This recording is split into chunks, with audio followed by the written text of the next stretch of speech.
Quel bon vent t'emmène. À quoi le changement mène. À quand le changement.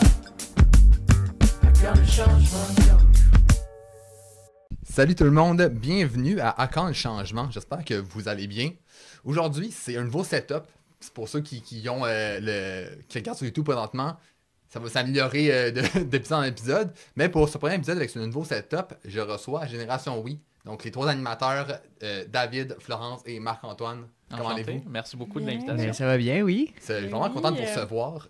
Comme je vous disais un peu tantôt, dans ce podcast-là, je m'intéresse à différents sujets.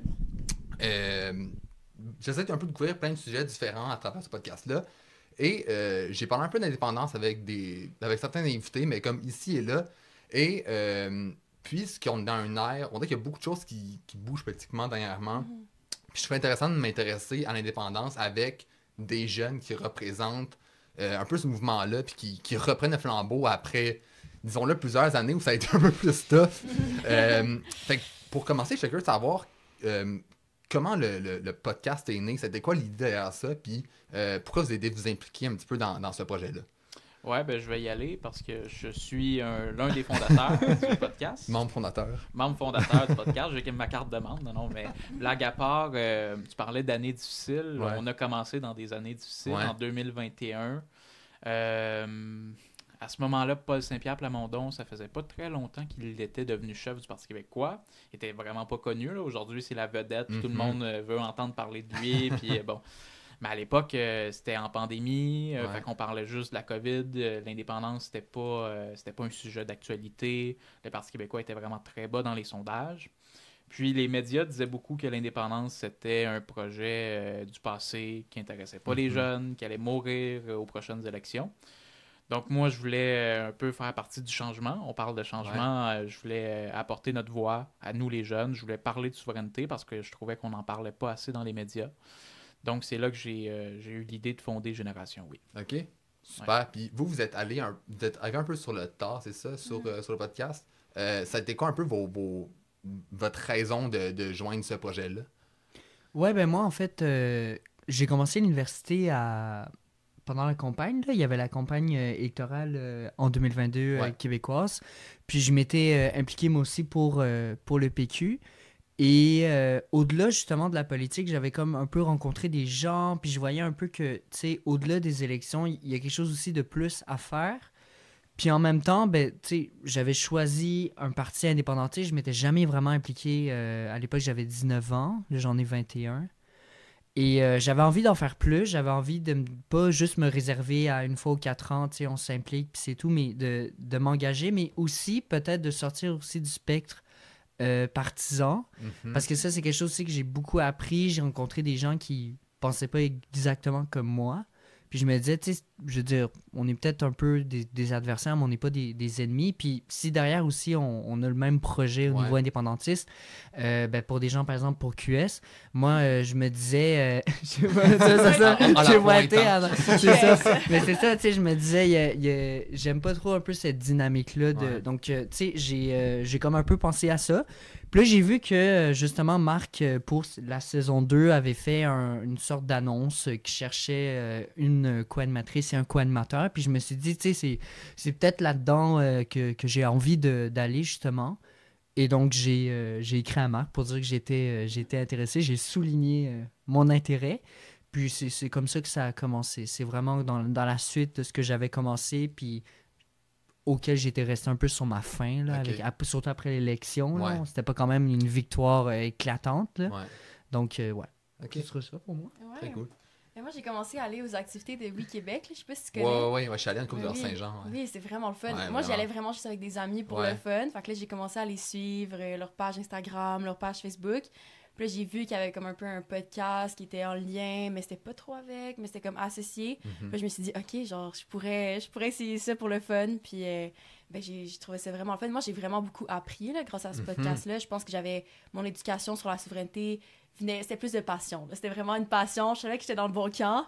Je savais que j'avais beaucoup de connaissances à apprendre. Puis là, je les ai appris grâce à ce podcast-là, vraiment. Avec les invités qu'on a eus. Ben, moi aussi, je m'implique dans Québec solidaire. Donc, l'indépendance, c'est important pour moi. Le féminisme, c'est important pour moi. Puis ça passe à travers l'indépendance. Donc, je trouvais que le podcast, c'est merveilleux parce qu'on apprend, en fait. Donc, ça revient à ça. Ouais. Il y a un apport personnel aussi que vous avez beaucoup. Oui. Je pense que vous apportez, vous démystifiez certains mythes, mais je trouve ça intéressant parce que vous avez un éventail de personnalités quand même assez intéressant. Ouais. Côté, t'en as du monde plus de gauche, plus de droite, des anciens premiers ministres, du monde plus récent qui sont moins dans le monde politique. J'étais curieux de savoir parce que moi je suis souverainiste comme. On dirait que depuis que je suis né, je viens d'une famille souverainiste, fait que ça a toujours été un peu là, ça a été un raisonnement en famille. Je suis curieux de savoir pour vous comment c'est un peu venu. Est-ce que c'est été un peu comme moi, arrivé comme ça, ou il y a un raisonnement puis un questionnement autour de ça? David? Pourquoi on me pointe de même? Ben écoute, moi je vais dire, j'ai aussi une famille qui est indépendantiste, mais qui m'en parlait pas vraiment. Okay. Moi je pense que c'est surtout au niveau de mon entourage.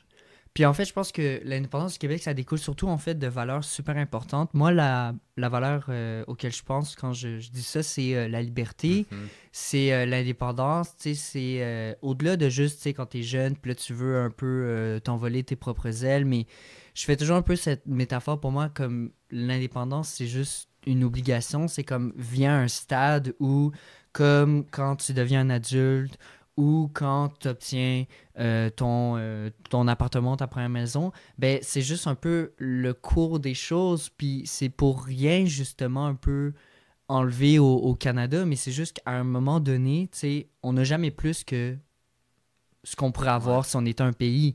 Puis pour moi, ça a pas de sens. Fait que tu sais, j'ai comme...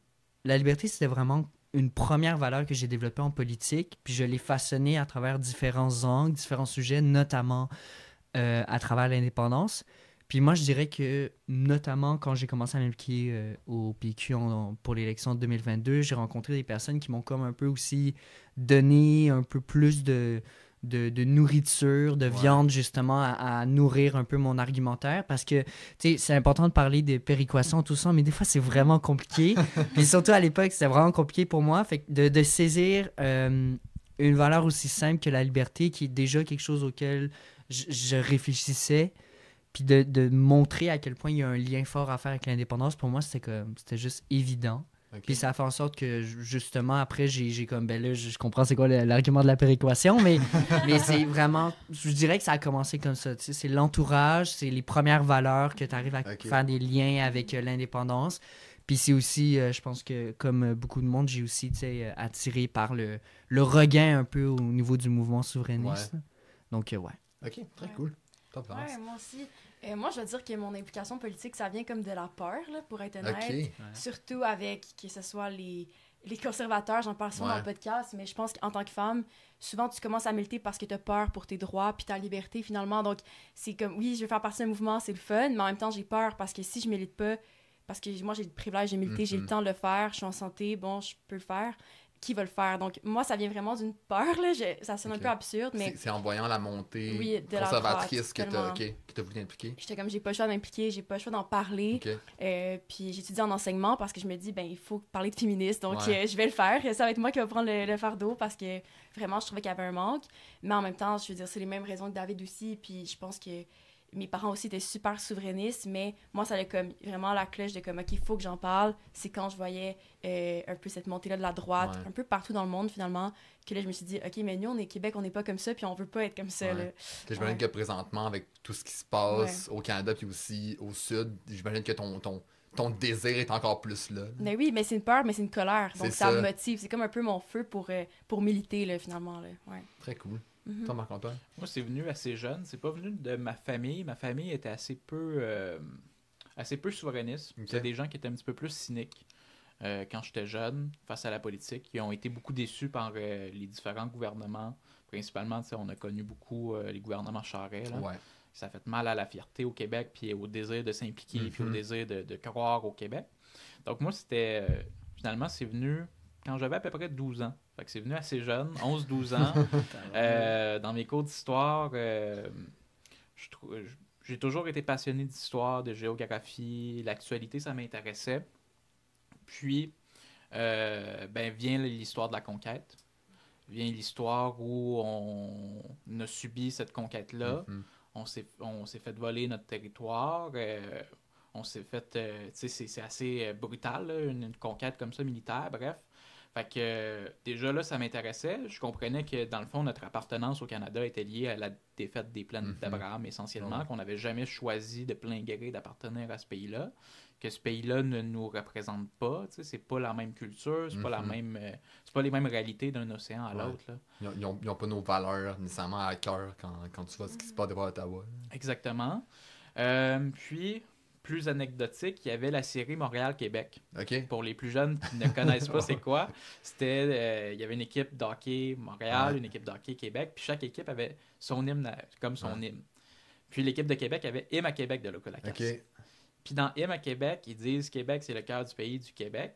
Puis là, moi, je me disais, qu'est-ce qu'ils veulent dire par ça? Est-ce que j'entends bien? Ouais. Fait que c'est là que j'ai commencé à me poser des questions. Est-ce qu'il y a vraiment des gens qui veulent que le Québec devienne un pays? Fait que là, je suis allé lire là-dessus. J'ai découvert Option nationale, Jean-Martin Hossan à l'époque. Puis là, c'est un discours qui m'a beaucoup parlé parce que c'est assez simple, finalement, la souveraineté. C'est de prendre tous nos pouvoirs pour gérer par nous-mêmes. Qui va décider pour nous, comme disait Sol Zanetti dans un de nos récents épisodes? Qui va décider pour le Québec? Nous ou pas nous? Ouais. Puis moi, je veux que ça soit nous. Super intéressant. Mais je suis fun de comme voir d'où vous partez un petit peu pour voir comme où est-ce que l'idée du podcast est venue. Puis j'étais curieux de savoir, parce que vous avez eu beaucoup d'invités de plein de sphères différentes en lien avec l'indépendance. Y a-t-il un invité qui vous a marqué plus qu'un autre? T'sais, que ce soit individuellement, que ça, par sa fougue, ou par ce qu'il disait, ou par sa présence. Y a-t-il quelqu'un qui vous a vraiment plus marqué que les autres? Ben, il y en a plein, là, il y en a plein, puis je pense que, je veux dire, il y en a aussi que j'ai pas participé, que j'ai écouté des gars, puis comme, souvent, c'est des faits qu'on le sait, ah oui, ça fonctionne comme ça, mais là, ils tirent des statistiques, parce que souvent, ils sont comme tellement connaisseurs, puis là, tu te dis, oh mon Dieu, là, il y a vraiment comme un enjeu, il y a un problème, donc, moi, j'ai besoin d'une petite seconde de réflexion, là, je peux pas choisir. Ben, moi, je dirais Biz.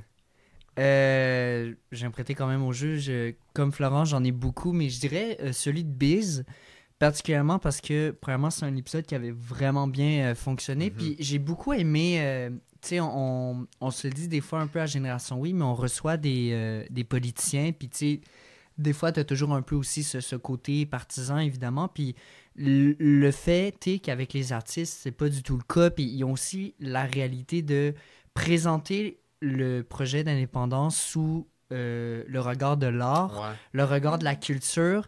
L'indépendance, c'est un projet qui est politique, mais c'est aussi un projet qui est culturel. Puis je trouve que on en parle aussi beaucoup en ce moment de comment la culture souffre actuellement, les problèmes au niveau du financement. Puis je trouve que Biz avait vraiment apporté un peu ce côté très humain derrière justement donc l'indépendance à travers son expérience avec la culture, avec la musique dans son cas, les histoires au niveau des musiques, on a toutes chanté un soir de bar.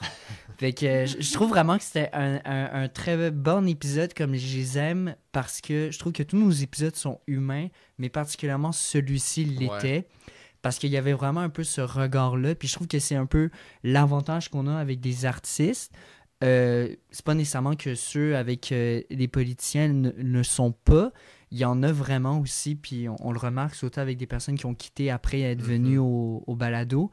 Mais pour ce qui est des personnes dans l'art puis de la culture, je trouve que vraiment, même lui que tu as fait récemment, on a vraiment, avec Pierre-Luc Briand, oui, vraiment, ouais. Ce regard-là. Puis on le voit aussi, l'évolution qu'on a parlé à B, c'était pas autant par rapport à Briand. Là, vraiment, on est dans un peu une crise de la culture. Puis c'est de plus en plus, on en parle de plus en plus. Puis ça fait mal à l'indépendance parce que l'indépendance, ça se nourrit aussi de la culture. Ben, moi, j'aurais dit Biz aussi, parce que je vous ai parlé de Locolakas, évidemment. Donc, je te l'ai volé. C'est un peu de là qu'est née ma politisation, un peu, si on veut, toutes mes réflexions. Ça vient par l'art, souvent. C'est souvent un des premiers. Les artistes, c'est eux qui nous font réfléchir, c'est eux qui nous... Tu sais, t'as un politicien qui te dit quelque chose, tu vas peut-être pas l'écouter, mais si t'as un chanteur qui te chante de quoi, ça va plus résonner, puis la manière qu'il l'interprète aussi, ça va être vraiment différent. Mais ça te fait vivre des émotions. C'est ça. Ça te connecte à tes émotions. tu vis quelque chose, puis tu sais, évidemment, t'es pas indépendantiste juste parce que t'as écouté une toune de Loco Lacasse, puis là, tu dis, OK, ben, je vais voter pour l'indépendance. Ouais, ça peut fonctionner. Ben, si ça fonctionne, tant mieux, on va les prendre. Là, mais, tu sais, les gens, ils vont quand même aussi réfléchir, puis ça ouvre aussi, tu sais, c'est une introduction vers, après ça, une réflexion politique. Fait que Bill, j'ai beaucoup aimé ça, mais je te dirais aussi, comme Florence, tous nos invités sont très différents les uns des autres. Ils apportent tous leur vision de l'indépendance. Puis tu sais, même là, on a 3 visions de l'indépendance, mais il y en a plein des visions de l'indépendance. Parce qu'au fond, le projet fondamental, c'est de faire du Québec un pays. Mais après ça, qu'est-ce qu'on veut faire, qu'est-ce qu'on voit, puis nos raisons, nos motivations sont toutes bonnes les unes les autres, mais sont tous uniques. Mais vraiment, puis pour revenir à la culture avec Brian, tu sais, on avait parlé du film, je veux dire, Crazy, que c'est comme des mouvements sociaux, genre tout le monde avait vécu ce film-là, tout le monde l'a écouté presque, donc c'est tellement le fun d'en parler, là, ça nous revient à comme, c'est juste au Québec là, que tu peux parler du film Crazy, oui, il a été vu ailleurs et tout, mais de comprendre les soupers de Noël, cette culture-là, c'est comme, c'est nous, là. Fait que je pense que moi, j'adore parler de culture aussi, là, je suis comme totalement d'accord avec David là-dessus. Puis on dirait que ça doit être en train de la culture, puis je vais aborder un peu ce sujet-là. On dirait que dernièrement, tu sais, on parle beaucoup de, tu sais, que les jeunes consomment pas de musique québécoise ou de culture québécoise. Est-ce que vous avez une astuce ou comment on pourrait les rallier vers notre culture, vers... tu sais, mettons, je voyais une vidéo dernièrement, il me semble que c'est Sally Fold, qui est une chanteuse québécoise, puis qui est dans des écoles, puis qui parlait de différents artistes, genre Félix Leclerc ou Charles Lebois, tu sais, des gros noms de la musique québécoise, puis les jeunes du primaire savaient pas c'était qui. Fait que, avez-vous des astuces ou une idée comment on pourrait rallier cette génération-là qui, soit s'intéresse pas ou qui y a tellement d'offres que ben, ils vont pas nécessairement écouter la tune québécoise à la place des comme 80 autres tunes américaines. Ouais, mais je pense que je pourrais dire surtout à Montréal, il y a les Franco, il y a quand même beaucoup de festivals. Souvent, c'est des spectacles plus petits aussi, c'est pas trop dispendieux, même que c'est par les villes. Les Saint-Jean aussi, là, comme c'est super accessible. Donc, il peut avoir ça. Après, ben, à l'école aussi, je veux dire, j'étudie en enseignement au secondaire en culture et citoyenneté québécoise. C'est le nouveau cours de CR. Puis il faut présenter un peu des artistes aussi. Donc, moi, j'espère pouvoir parler d'harmonium à des élèves quand même. Donc, oui, ben, il y a ça. Mais je pense que c'est un peu dans... On doit tous éduquer tout le monde, là. Moi, quand j'écoute un nouvel artiste québécois, juste... vraiment cool, j'en parle à mes amis, va écouter cet album-là, veux-tu venir avec moi voir ce show-là? Donc je pense que c'est comme, on doit tous s'éduquer entre nous, vraiment, là. Tu leur feras écouter Hymne à Québec de Loco Vraiment bonne tune. J'ai un stage qui s'en vient, là, les secondaires 1, là. Première tune, tu fais blaster ça dans... C'est à peu près ça, 12 ans, c'est bon, ça. Parfait, c'est bon. Bon âge pour les convaincre. Ben, tu sais, moi, je pense que, premièrement, c'est des artistes qui sont vraiment importants pour la culture québécoise, mais le temps avance, puis il y a des nouveaux artistes aussi qui émergent sur la scène. Tu sais, pose des questions aux gens de secondaire, ils connaissent peut-être pas, mais ils connaissent peut-être une musique de genre Corias ou de genre Fouki, parce que c'est un peu le principe, c'est que l'indépendance du Québec, tu sais, ça change pas au niveau du but, mais les moyens auxquels on peut s'entourer justement de ce projet-là, eux, ils évoluent, tu sais. Il y a des sujets politiques, puis il y a surtout des artistes musicaux qu'il y avait avant, puis il y en a des nouveaux aujourd'hui. Puis c'est pas d'oublier ceux qu'il y avait avant, mais c'est de voir aussi qu'il y a des nouveaux artistes. Moi, je vois des gens du secondaire, du cégep qui font de la musique québécoise. Puis, évidemment, il y a peut-être un peu l'enjeu de « OK, mais il parle anglais, utilise des slangs », mais ça reste quand même que, je veux dire, c'est notre manière de faire. Fait que moi, je dirais aux gens qui comme, veulent découvrir de la musique, de pas aussi juste se braquer sur ce qu'il y avait avant, de pas oublier ce qu'on a eu. Tu sais, Félix Leclerc, c'est un artiste vraiment important, puis je parle par expérience, parce que moi, j'ai commencé comme ça. J'ai commencé avec du rap québécois, j'ai commencé avec de la musique québécoise plus hip-hop, puis après j'ai été vers, tu sais, je connaissais pas, moi en secondaire aussi, je connaissais pas vraiment Félix Leclerc, c'était le nom de mon école primaire, mais je pensais que c'était juste une école primaire, mais après je pense que, tu sais, il y a vraiment un peu ce côté-là de pas aussi se gêner d'aller voir des nouveaux artistes, d'aller voir de l'émergence. On dit souvent, tu sais, la culture, faut l'entretenir, mais c'est pas juste la culture d'autrefois, c'est aussi la culture d'aujourd'hui. Puis la culture d'aujourd'hui, c'est celle d'autrefois, mais aussi qui est en ce moment même en train de se créer. Puis je pense que c'est justement la meilleure façon de se soutenir. Moi, il y a plein d'artistes Il y a Émile Bourgault, par exemple, que je recommande souvent, qui est un artiste émergent. Il y en a plein, Alphonse Bisaillon. Il y a beaucoup d'artistes aussi qui sont un peu pas connus. Je veux dire, je pense que tu donnes ces noms-là comme Félix Leclerc aux mêmes jeunes que de parler, puis ils risquent de pas les connaître, mais c'est pas, je veux dire, ça s'équivaut pas, c'est pas grave. Je pense que justement, faut essayer de s'ouvrir aussi, puis d'aller au-delà de ce qui s'est déjà fait, mais d'aller sur ce qui se fait en ce moment même, puis sur ce qui est en train de se faire. Puis il y a de la musique, tu sais, pour tout. Tu sais, maintenant, on parle de musique. Vraiment, tu sais, comme si on sort de la musique, il y a de l'art québécois pour tout le monde. Tu sais, mettons, je pense en ce moment à comme. Tu sais, je pense que j'ai écouté une entrevue avec Louis Adrian Cassidy qui parlait un peu de la tournée qu'ils ont fait, le Roi, la Rose et le Loup. Puis comme quoi, Thierry Larose, après chaque spectacle, il criait genre « Vive la musique québécoise », puis qu'il sentait une genre d'effervescence dans la salle. Fait que tu sais, c'est quelque chose qu'il faut juste comme nourrir, puis si tu le nourris, puis si les artistes sont là, puis scandent ça, tu sais, il y a comme de quoi qui te vit.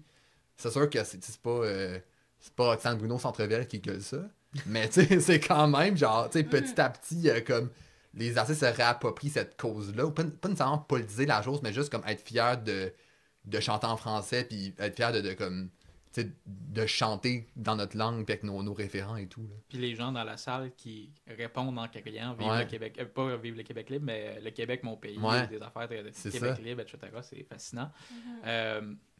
C'est sûr que pour les jeunes, le contact avec la culture se fait de plus en plus via les plateformes numériques. Ce qu'on a moins connu avant, moi en tout cas, ma génération, c'était plus la télévision, puis les générations avant, c'était encore plus la télévision. Là. Internet, ça n'existait pas. Fait que aujourd'hui, c'est beaucoup sur les grandes plateformes. C'est des grandes plateformes qui sont américaines. J'avais lu un article que vous pouvez retrouver d'ailleurs sur le Instagram des Oui-Québec, si ça vous intéresse, qui mentionnait que le Québec comme province, par exemple sur Spotify, sa musique n'est pas nécessairement mise de l'avant comme un autre pays. Quand tu es un Suédois, Spotify ou n'importe quoi, là, un Danois, peu importe, on comprend le principe. Quand tu es dans un autre pays, ils vont te mettre la musique de ton pays de l'avant. Ouais. Donc, si le Québec était un pays, là, tu sais, présentement, ils vont beaucoup nous pousser de la musique canadienne. Fait que ça comprend de la musique québécoise, mais pas seulement. Ouais. Alors, si on était un pays, on aurait plus de musique québécoise qui serait recommandée dans notre algorithme sur Spotify. Fait que juste ça l'aiderait déjà les artistes d'ici. Puis ça, c'est juste l'exemple de Spotify. C'est une plateforme parmi tant d'autres. Là. C'est vrai, c'est fou. J'étais curieux d'enchaîner sur une question qui me titille, puis que je trouve quand même important d'aborder avec vous. Tu sais, vous faites un podcast sur l'indépendance. Est-ce que vous êtes convaincu que ça va se faire un jour, ou c'est comme dans l'espoir de... Parce qu'on dirait que tu sais, mettons, si je parle personnellement, on dirait qu'il y a quelques années, je voyais un petit peu ça comme genre, tu sais, un rêve un peu qui peut-être qu'il se réaliserait pas, puis on dirait qu'il y a quelques années, j'étais comme, ça se fera pas. Mais on dirait que de plus en plus, dans les dernières années, avec la montée du PQ, je sais pas si c'est comme l'écosystème en ce moment politique avec ce qui se passe avec Trump, il y a comme peut-être une revendication plus nationaliste envers ça. Je suis curieux de savoir comme, vraiment, est-ce que vous y croyez?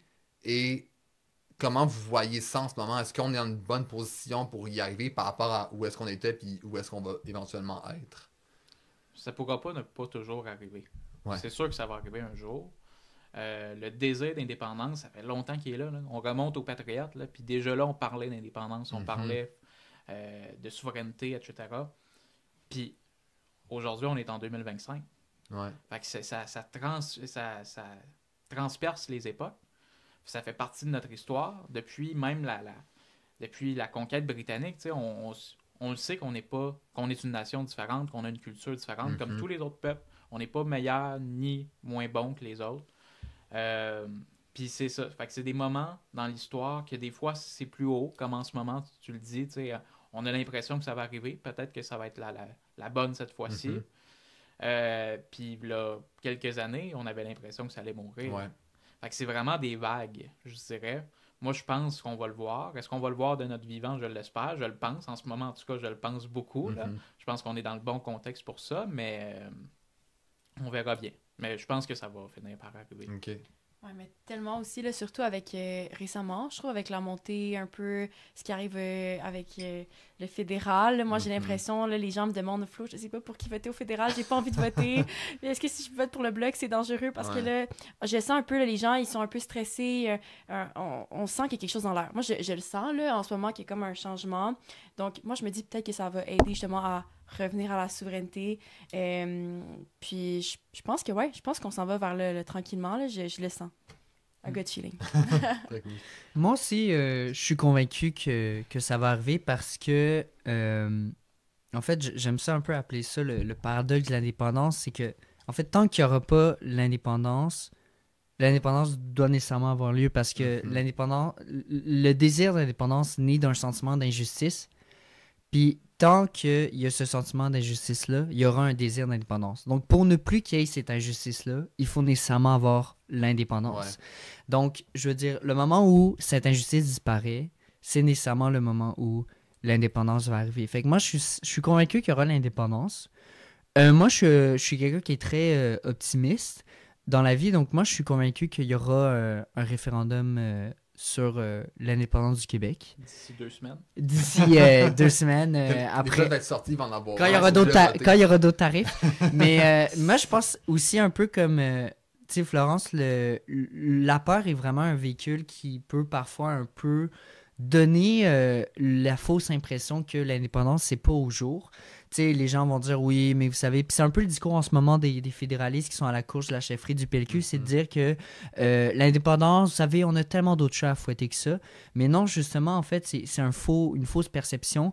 Puis moi, je pense justement que quand vraiment l'indépendance sera au sujet sur la table, quand on va être à l'élection en 2026, puis même au fédéral en 2025, quand on va voir que les partis indépendantistes vont enregistrer des scores qu'on n'a jamais vus auparavant depuis les années Lévesque, et que le score d'indépendance est le même qui était, je pense, juste avant 95 avec Parizeau.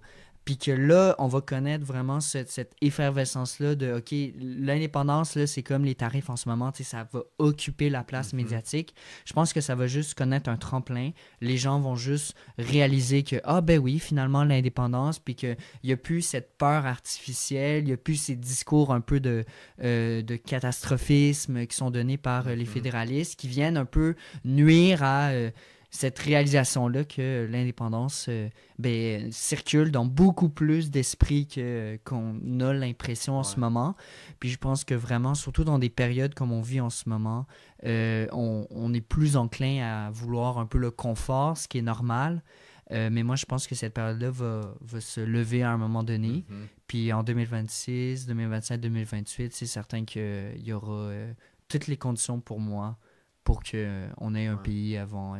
2035. Mais tu parles d'une chose que je trouve quand même intéressante parce que tu parles de la peur, puis c'est quelque chose que je trouve qui est imprégné dans le mouvement souverainiste puis dans l'histoire du Québec aussi. Là. C'est quelque chose qui m'intéresse quand même parce que tu sais, je veux pas dans les référendums passés qu'on a eu, c'était un peu ça qui dictait la chose. On avait peur de pas être représenté, tout ça. Mais en même temps, de l'autre côté, c'est une des principales raisons pourquoi les gens veulent pas l'indépendance. Il y a une peur de pas être assez, de pas être un pays qui est viable, tout ça. Est-ce que vous pensez qu'on a trop peur comme peuple pour un jour comme se donner le droit d'être indépendant? Notre ennemi, c'est la peur. C'est ça. Tu l'as clairement identifié. Notre ennemi, c'est clairement la peur. Ça a été vrai au référendum de 80. Ça a été vrai au référendum de 95. C'est encore vrai aujourd'hui, malheureusement. Les gens qui n'ont pas peur sont souverainistes. Ouais. Les gens qui ont confiance en l'avenir du Québec sont souverainistes. Les gens qui veulent le meilleur pour le Québec puis qui veulent que le Québec prenne toutes ses décisions pour nous-mêmes, c'est des souverainistes. Ces peurs-là de « on va pas être assez fort, on est trop petit, on est moins bon que les autres », c'est la mentalité, malheureusement, puis je ne veux pas insulter personne, c'est une mentalité de coloniser. Il ne faut pas oublier d'où qu'on vient. T'sais, je parlais de la conquête britannique, on vient de là, on s'est fait... Il y a eu la conquête, puis je vais arrêter d'en parler après ça dans le reste de l'épisode. C'est la dernière fois. C'est la dernière fois que j'en parle, premier. Mais veut pas, ça a des impacts qui laissent des traces. Puis tous les épisodes qu'on a connus avec Pierre Elliott Trudeau, quand il y a eu la loi des mesures de guerre, il Il y avait le FLQ, oui, c'est vrai, qui représentait une menace pour le Québec, puis tout ça, bon. Mais c'était quelques jeunes, là, tu sais. Ça nécessitait pas nécessairement l'armée, tu sais, de mettre la loi des mesures de guerre. Puis surtout pas d'arrêter des innocents, tu sais. Des Pauline Julien, des Gaston Miron, des Gérald Godin. Pourquoi qu'on les arrête? C'est pour leur faire peur, pour terroriser le monde. Regardez, si vous vous levez, là, on va vous piler dessus. Ouais. Fait qu'ils savent très bien le processus psychologique pour pas qu'on parte, tu sais. Mais il faut dépasser cette peur-là. On n'est pas moins bon que les autres. Il y a 194 pays dans le monde. Est-ce qu'on est moins bon que 194 peuples dans le monde? Moi, je pense pas. Ouais. Moi, j'ai confiance que les Québécois sont aussi bons que les autres. Ils sont pas meilleurs, ils sont pas pires. Ils sont aussi bons que les autres. Mais la question, c'est est-ce que on va nous-mêmes avoir la confiance en nous-mêmes pour faire le move? On dirait que c'est comme ça que je suis comme... Je le souhaite à 100% indépendance, mais on dirait qu'il y a ce point-là que je suis comme... C'est tellement ancré dans notre identité que... Je sais pas si on va être capable de dépasser ça un jour. C'est une bonne question. Moi, je pense qu'il faut y croire. Si on y croit pas, on convaincra pas. C'est ça. Fait que moi, je crois profondément. Je pense qu'on peut adresser ces peurs-là. Regardons, juste en 95, on était à quelques votes de devenir un pays. On l'a presque vaincu, la peur, là, à ce moment-là. Puis on avait moins accès à l'information qu'aujourd'hui. Là, on a accès à l'information. On le voit, combien de pays sont devenus des pays depuis ces années-là. On voit que c'est possible pour le Québec. Puis la peur, c'est ça. Je pense qu'on peut la combattre, fondamentalement. Il s'agit de prendre le temps d'avoir des discussions comme qu'on le fait aujourd'hui. C'est une excellente occasion. Puis de se renseigner, comme David le disait, dans un processus référendaire, toutes ces peurs-là vont être adressées. Il va y avoir des débats, il va y avoir des discussions. Puis là, il faudra juste les vaincre, ces peurs-là. C'est ça. Puis, tu sais, c'est ça. Moi, je pense qu'il y a deux types de peur. Parce que, fondamentalement, en fait, la peur, c'est humain. Tu sais, quand Florence dit qu'elle a peur pour ses droits au niveau du prochain gouvernement qui serait potentiellement conservateur, tu sais, c'est une peur humaine. Puis c'est une peur qui est justifiée. Mais en fait, tout le processus, comme Marc a dit, des fédéralistes, puis du mouvement de Pierre Elliott Trudeau et ses successeurs, c'est en fait de transformer la naturalité de cette peur en sorte de peur exponentiellement plus forte, plus dans la peur du catastrophisme, côté presque atomique. On est vraiment dans une peur qui est nourrie, qui est vraiment comme galvanisée, saturée au maximum. Puis ça fait en sorte que, en fait, les gens vont venir un peu avoir des dissonances cognitives au point où ça va venir un peu même nuire à quand on met de l'avant justement le projet indépendantiste, parce que là, ils vont dire, mais c'est ma pension, parce que tu sais, je veux dire, j'ai peur, j'ai peur je veux dire, j'ai de la vulnérabilité, j'ai besoin que le gouvernement m'aide, puis ça, c'est une peur qui est naturelle, mais là, on vient mettre comme des petites pièces dans cette peur-là pour faire croire qu'un Québec pays laisserait tomber complètement, puis que ton 1000$ que tu reçois, Fait qu'il y a comme tout un peu un jeu de stratégie, puis ça fait en sorte que, moi, je pense que c'est notre rôle, à titre, justement, de personnes qui promeut l'indépendance, de venir déconstruire ces pièces-là, puis de montrer, justement, dans des contextes qui nous sont favorables, comme dans un contexte, justement, où on aurait un gouvernement qui serait indépendantiste, pour avoir, justement, toutes les ressources, tous les moyens, puis le temps, l'agenda médiatique qui est pour nous, pour, justement, adresser, comme Marc l'a dit, chacune de ces possibilités, parce que pour l'instant, on ne peut pas, parce que la réponse toute simple de « oui, mais on a d'autres choses à faire, il y a ci qui se passe, il y a ça qui se passe », ben, en vrai, c'est suffisant pour venir un peu, OK, ben, je veux dire, d'accord, parce que au fond, je veux dire, c'est ça. Je trouve que c'est très...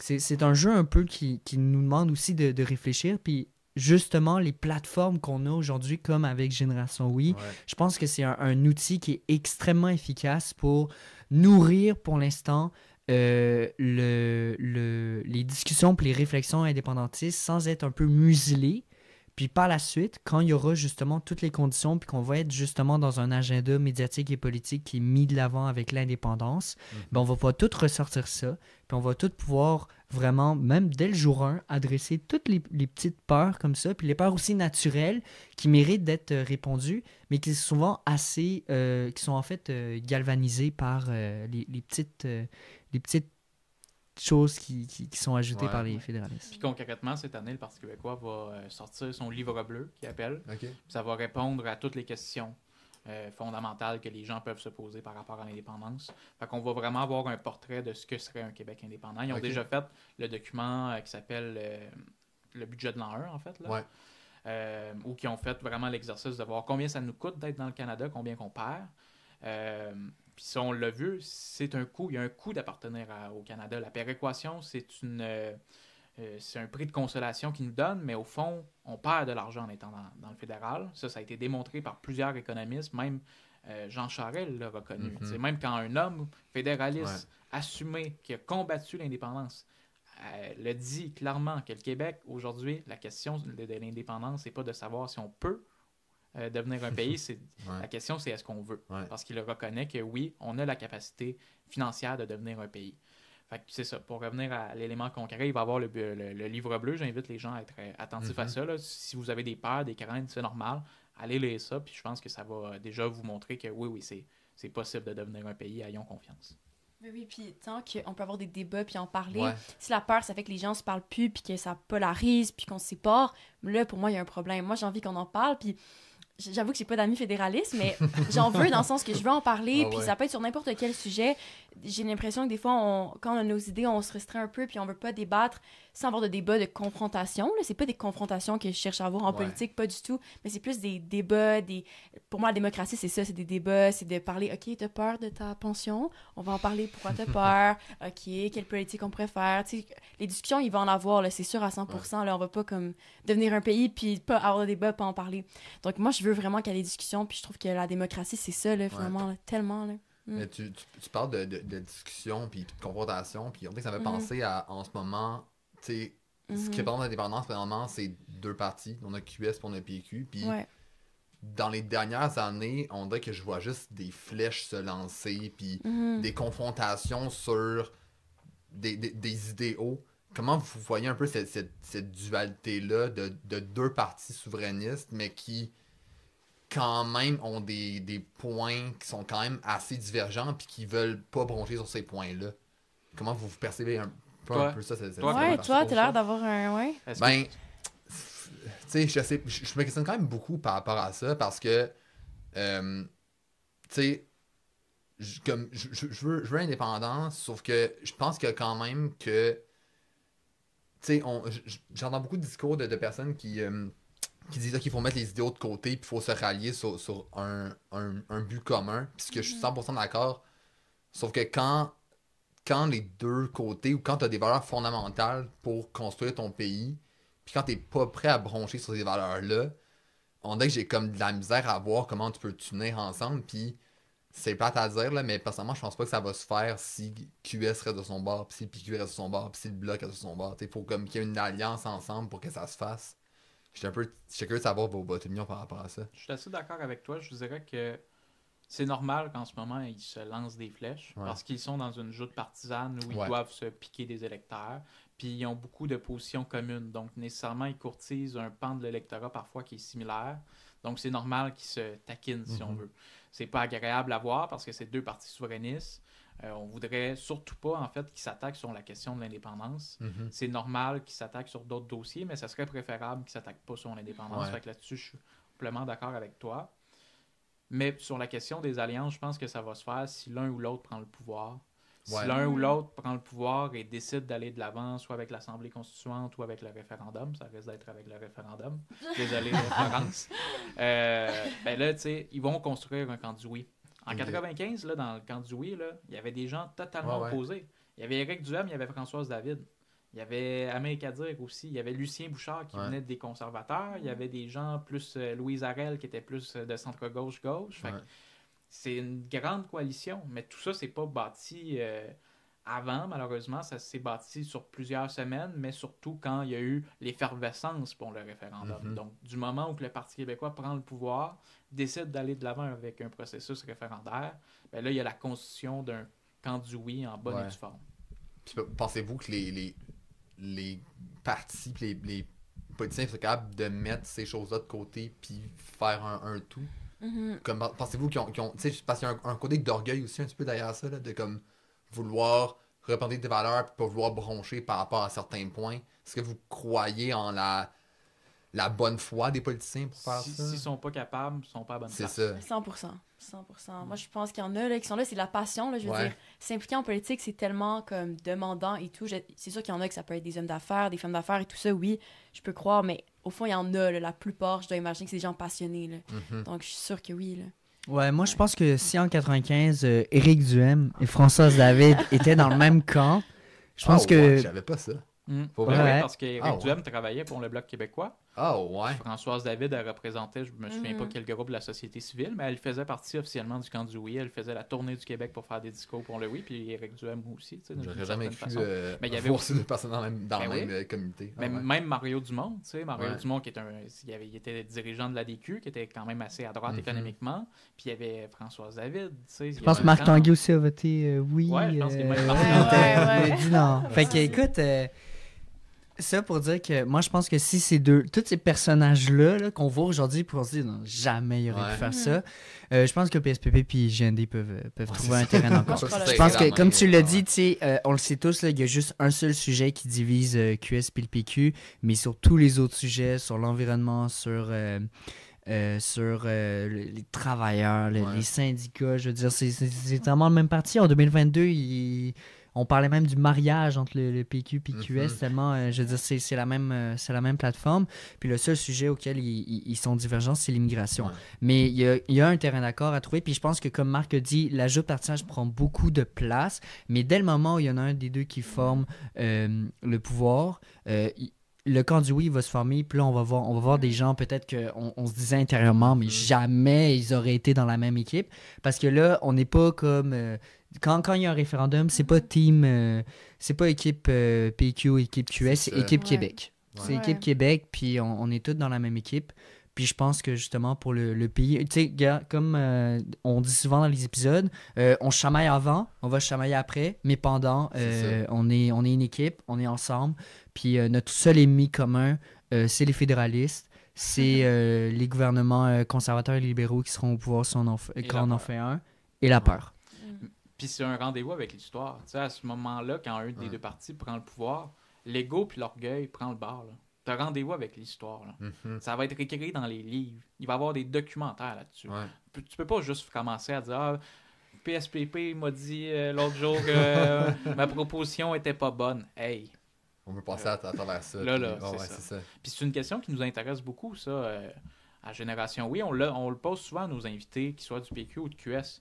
Si, par exemple, on parle à quelqu'un à QS, Ruba Gazal, GND, etc., Manon Massé, qu'on a reçu aussi récemment, si le PQ prend le pouvoir, allez-vous participer au camp du oui? La réponse est toujours simple, c'est oui. C'est oui, Florence, t'es de QS. Puis l'inverse est aussi vrai. Au PQ, quand on demande à des péquistes, est-ce que vous allez participer au camp du oui si c'est Québec solidaire qui prend le pouvoir? La réponse, c'est oui. On a rendez-vous avec l'histoire. À nos questions d'orgueil puis de virgule, on s'ostinera après, comme disait David. Oui, puis ils en parlent aussi souvent. Là, souvent, ils font des projets de loi ensemble ou ils travaillent ensemble, mais dans les médias, on va pas vraiment en parler. Là. Puis ça, ils nous en parlent quand même. Mais moi, j'ai l'impression dans le podcast, ils nous le disent, les politiciens puis les politiciennes. Là, donc, c'est sûr que dans les médias, de dire ils s'entendent bien. Ils ont fait un beau projet ensemble. Donc, fait que moi, j'ai l'impression que des fois, il y a ça, on le voit pas, ce travail-là en arrière d'équipe. Là. Ça reste des collègues aussi là, à l'Assemblée. Donc, Puis je pense que c'est ça. Les médias, je pense qu'ils prennent une grosse place là-dessus. Puis c'est plus payant pour un média de dire regarde ce qu'il a dit sur l'autre que oh my god, regardez, ils sont bien des amis. Sur toute la fait ligne, que je pense aussi qu'au-delà de la joute politique, il y a la joute médiatique qui a un rôle vraiment. Puis je pense que ça me dérange vraiment. Puis je trouve qu'il y a des balados, des initiatives comme Génération Oui, puis comme tant d'autres, puis indépendantistes ou pas. C'est tellement bien parce que vraiment les médias ont tellement besoin de se renouveler. Je parle des médias traditionnels. Là. C'est rendu trop dans le spectacle. Puis ça. pour moi, je pense que c'est vraiment un problème. Puis ça vient nourrir l'espèce de vision qu'on a, on a l'impression qu'ils sont juste des ennemis puis qu'ils se détestent à mort. Puis on parlait tantôt d'un futur référendum. Si vous aviez à prédire l'année d'un futur référendum, c'est quoi votre année, mettons? En ce moment, je te dirais le Parti québécois va prendre le pouvoir en 2026, va tenir un référendum en 2027. OK. OK. Fait que très bientôt. C'est ma prédiction. Moi, je dirais 2030. OK. On a besoin d'un peu de temps encore. Là. Ça commence, mais ça s'en vient. Ouais, moi je dis avant 2030, puis comme Marc le dit, c'est 2026. Première année, on s'installe, puis deuxième année, on part. On y va. 2027. OK. Comme en 94, ce que Parizeau a fait, dans le fond. C'est ça. Il a pris le pouvoir en 94, organise le référendum en 95. Il fait son conseil, puis après, ça part. C'est parti. Ouais, puis il faut pas voir les appuis. Tu sais, souvent, il y en a qui disent il devrait reculer puis pas promettre de référendum dans un premier mandat parce que là, il y a juste 40%. C'est un argument qu'il y a eu beaucoup dans les dernières années. Là, comme, tu sais, mettons, je pense que quand le PQ était entré au pouvoir avec Marois, tu sais, c'était comme, oui, mais on n'en parle pas tout de suite, on verra après. Tu sais, c'était comme toujours genre, peut-être encore une fois la peur de pas réussir puis de se planter une autre fois. Puis on voit ce que ça fait quand on a confiance. Ouais. Paul Saint-Pierre Plamondon, avec toutes ses qualités et tous ses défauts qu'on peut lui donner, ça reste qu'il est intègre dans ses convictions. Il dit, regarde, moi je suis en politique pour faire du Québec un pays. Je vais pas aller promettre n'importe quoi. Là. Moi je suis là pour tenir un référendum sur l'indépendance du Québec. La même démarche que Jacques Parizeau. Fait si vous voulez un pays, vous votez Parti québécois. Si vous voulez pas de pays puis vous voulez pas de référendum, votez pas pour nous. Tu sais, c'est le secret, il est là, c'est d'avoir confiance en l'intelligence des gens, mais aussi avoir confiance en ses propres moyens puis de se dire, regarde, on verrait pas un parti vert dire on va s'occuper de l'environnement dans un deuxième mandat. Premier mandat, nous on s'en occupe pas, on touche pas à ça. C'est fou le bon exemple. C'est vraiment un bon exemple. C'est vraiment bon. Les gens qui disent oui, mais si vous parlez d'indépendance, moi je leur réponds juste Jean Talon. Je leur réponds Jean Talon. Je veux dire René Lévesque n'a jamais gagné Jean Talon. Parizeau n'a jamais gagné Jean Talon. Puis PSPP, avec Paradis, quand il parle d'indépendance, ben, il gagne Jean Talon. Ouais. Fait que, je veux dire, les gens pourront dire, oui, c'est un vote de blocage, tout ça. Ben, écoute, c'est arrivé quand même. En tout cas, c'est arrivé quand même, puis c'est jamais arrivé auparavant dans l'histoire de cette circo, puis depuis, je pense, le début des temps du parti. Fait que, je pense que, comme Marc a dit, c'est justement quand on n'en parle pas que ça marche pas. Ouais, puis comme aussi qu'on disait, en 95, quand Parizeau organise son référendum, ses conseillers lui disent attendez, même Lucien Bouchard qui était chef du Bloc québécois, il dit à Jacques Parizeau publiquement, en fait, à la radio, il dit moi, si Parizeau fait un référendum comme qu'il dit le 30 octobre 95, je suis pas sûr que je vais être dans le camp du oui. C'est le chef du Bloc québécois. Il voulait qu'il repousse le référendum. Parizeau, il dit non, j'ai dit que ce serait le 30 octobre, ça va être le 30 octobre. Mais là, pourquoi Bouchard voulait que Parizeau recule? C'est qu'il y avait à peu près 40% de gens qui étaient pour le oui. Fait que Bouchard, il disait, ça passera pas, on a besoin de temps, comme tu disais, Florence. Puis aujourd'hui, qu'est-ce qu'on voit? Il y a 40% des gens qui sont pour le oui. Qu'est-ce que les gens disent? Éric Duhem récemment disait à PSPP, il devrait reculer sur son histoire de référendum, c'est pas le bon moment. C'est pas le bon moment. C'est jamais le bon moment. Il dit souvent, on va le perdre en plus. On va le perdre, il y a juste 40% des gens. Attendez de faire un débat référendaire. Attendez de voir une campagne référendaire. La frénésie, l'excitation, la joie. Ah oui, ça va être un moment de fébrilité là, que ça va se sentir. Si vous sentez des choses dans l'air en ce moment, là, imaginez une campagne référendaire. Ça va être magique. Ça va être magique. Un beau moment avec l'histoire. En ce moment, Trump puis la montée de la droite, autant au Canada qu'aux États-Unis, ça fait beaucoup de chamboulements. Puis c'est peut-être peut-être un changement de mentalité peut-être chez certains Québécois. Est-ce que vous pensez que ça peut aider justement à la cause souverainiste? Puis en plus qu'en ce moment le PQ est quand même en bonne position, est-ce que vous pensez que ça peut comme les propulser encore plus jusqu'à 2026?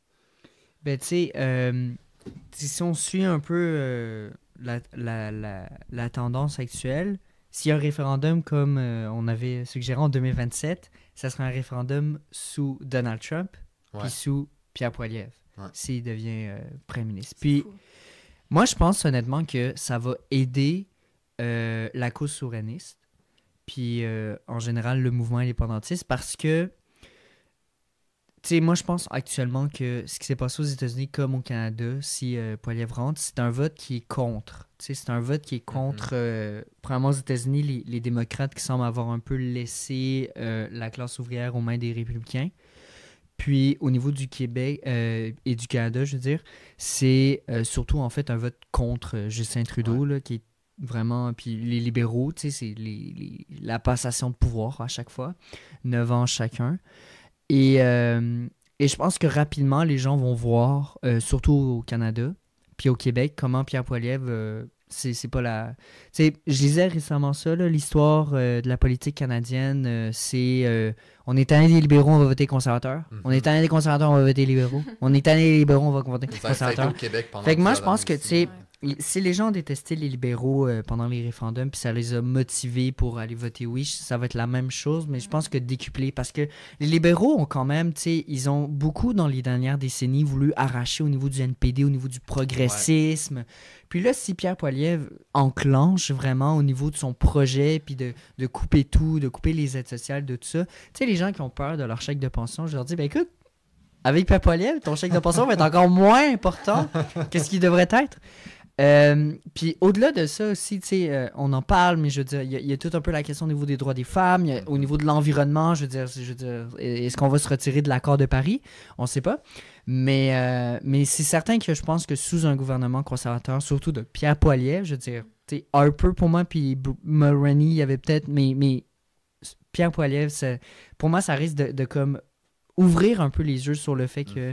Puis nous aider, en fait, nous faciliter dans le fait qu'il y a beaucoup d'arguments de peur qui passaient peut-être mieux dans un gouvernement libéral qui est très... qui essaie d'être un peu de gauche, progressiste, face à un gouvernement... Pierre Poilievre, qui, moi, je pense même que les gens à droite devraient pas du tout fantasmer. Je pense que même Pierre Poilievre, au niveau de la droite, des gens qui sont un peu de centre-droit, ne représentent même pas, en fait. Ouais. Mais tu sais, comme tu dis, je pense que c'est en opposition avec Trudeau. Il y a tellement eu de monde qui avait le ras-le-bas de lui que là, comme il voit une nouvelle face, maintenant, c'est comme, on vote pour lui, même si c'est peut-être pas nécessairement comme dans leurs valeurs, ils vont les valuer juste pour... Ouais, ben tu vois, on sort un peu, mais au Royaume-Uni, c'est exactement ce qui se passe. T'sais, il y avait les conservateurs pendant des décennies, puis là, il y a le Parti travailliste qui est rentré, puis 3 mois plus tard, il y a un taux d'approbation si bas que le dernier premier ministre conservateur après presque 10 années de pouvoir, parce que les gens se rendent compte au final que, OK, on a voté pour du changement, mais finalement, c'est pas le changement qu'on voulait. Fait que moi, je pense que ça va faire la même chose avec Pierre Poilievre. Il va avoir sa petite lune de miel, puis 4-5 mois après. Mais ça, c'est au Canada, parce que quand on regarde au Québec, les projections fédérales, si Pierre Poilievre, il est loin d'être premier. Là. Il est troisième. Ça, c'est vrai. Là, il va avoir quelques députés au Québec. Là. Ça me prouve encore plus qu'on est complètement différents. On ne pense pas de la même manière. Il y a une vague conservatrice immense partout à travers le Canada. La seule place qui résiste à ça, c'est le Québec, et de loin. C'est même pas une compétition en ce moment. Là. On verra comment que ça évolue, mais en ce moment, c'est le Bloc qui est largement premier. Un parti qui peut pas prendre le pouvoir, mais qui peut défendre les intérêts du Québec puis parler d'indépendance. Puis par rapport au contexte actuel avec Donald Trump, le 51e État, etc., souvent les fédéralistes avaient l'impression, ou ils disaient, du moins aux Québécois, le Québec est trop petit pour se défendre. Le Canada vous défend. Ça va être difficile de nous dire ça sérieusement là, aujourd'hui. Là, avec Trump qui dit, moi je vais faire de ça mon 51e État, avec le grand État du Canada. Puis, gouverneur Trudeau. Il ne respecte pas le Canada. Il met là, il a reculé, mais il allait mettre des tarifs de 25% sur tous les produits canadiens, etc. On n'est pas protégé par le Canada. Puis pourquoi les Canadiens veulent pas rejoindre les États-Unis? Au fond, pourquoi? Parce qu'ils sont différents des États-Unis. Alors pourquoi nous, comme Québécois, on resterait dans le Canada alors qu'on est différents des Canadiens? Ça prouve que l'indépendance, là, c'est une valeur très importante encore aujourd'hui. C'est plus important que jamais. Non, 100% d'accord. Ah ben, Ouais, je voulais juste rajouter oui, un vas-y. peu, là, mais je suis comme 100% d'accord avec vous. Là. Moi, quand j'ai vu ça, le 51e était, j'en revenais pas. On en avait déjà parlé, là, c'est un petit mouvement qui existait, là, des petits citoyens et tout, puis on trouvait ça super drôle. Mais là, que Donald Trump aborde ça, c'est comme... C'est plus trop. Là, c'est plus drôle, là, c'est vraiment, là, c'est trop, là, Ouais, c'est c'est trop ça. vrai, là, j'en peux plus. Ça a commencé comme une joke, là, finalement, il l'a répété plusieurs fois, puis Oui, c'était putain non. de joke après ça, fait que ouais. Non. Puis le Radio-Canada allait demander aux gens dans la rue, est-ce que vous aimeriez ça? Ouais, Puis les gens ouais. sont comme, ben, ça me dérangerait pas. Ben, voyons donc. Non, merci. Ouais, Non. Mais je pense que moi, ça m'aide dans mon argumentaire de souverainiste, quand je veux comme un peu convaincre, mais pas trop convaincre mes amis qui sont pas encore convaincus. Puis je leur dis, mais tu sais, avec l'avortement, là, Poilievre, il est pas trop, il aide pas à cette cause-là, là, finalement. Puis ben, de devenir un pays, ça va l'aider, donc let's go. Donc moi, je trouve que ça aide vraiment à l'argumentaire souverainiste, surtout quand tu regardes que Poilievre, il est vraiment... le soir avant de se coucher, il lit la Bible, puis il est pas contre l'avortement. Là. Ouais. Et oui, il est contre l'avortement. Ouais. Ce qui est un peu absurde selon moi parce que il promouvoit la liberté, mais un peu moins la liberté des Ouais, femmes. c'est C'est ça. comme un peu le discours. Ça va d'un bord, mais oui, de l'autre, non. Le discours Ouais. conservateur sur la liberté est comme fascinant. On est libre, mais juste pour nous. Ouais. C'est ça. Ouais. En effet. Là, on parlait de plusieurs causes sociales, puis j'étais curieux de savoir, ben là, je me doute de la réponse, là, mais est-ce que vous pensez que le souverainisme peut être justement un moteur ou un bateau pour rassembler ces différentes causes sociales-là? Parce que, tu sais, je pense mettons, on parle de rallier les jeunes à l'indépendance.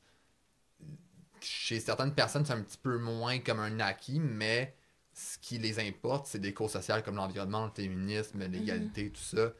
Est-ce que vous pensez que l'indépendance peut être un moteur pour rallier toutes ces causes-là, puis ces gens-là qui sont pas nécessairement indépendantistes, mais qui ont ces causes-là à cœur, puis ça peut les amener dans le bateau de l'indépendance? Ouais, ben moi, je pense que oui. Là. Je pense que l'indépendance, ça permet justement un peu de protéger ces causes sociales-là, finalement. Ça permet que c'est nous qui décident, un peu comme Marc-Antoine disait. Donc, c'est comme un genre de ça les protège. Puis quand on est comme au Canada, comme ça, c'est tellement grand, tellement vague. Si nous, au Québec, ces causes sociales-là sont importantes pour nous, ça veut pas dire qu'en Alberta, elles le sont. Là. Ils ont d'autres priorités. C'est correct, c'est juste pas les nôtres. Donc, tu sais, moi, je pense que quand on me parle d'une cause sociale, c'est facile pour moi de ramener l'indépendance comme solution, finalement, comme un moyen de protéger puis de s'assurer que, OK, ben si on est un pays, ben là, on pourrait en parler. C'est à plus petite échelle aussi. Donc, moi, je pense que oui, là, je suis 100% d'accord. Ouais. Ben, moi, je suis d'accord avec Florence. Puis, tu sais, il y a beaucoup de gens, des fois... Moi, je suis indépendantiste d'abord et avant tout.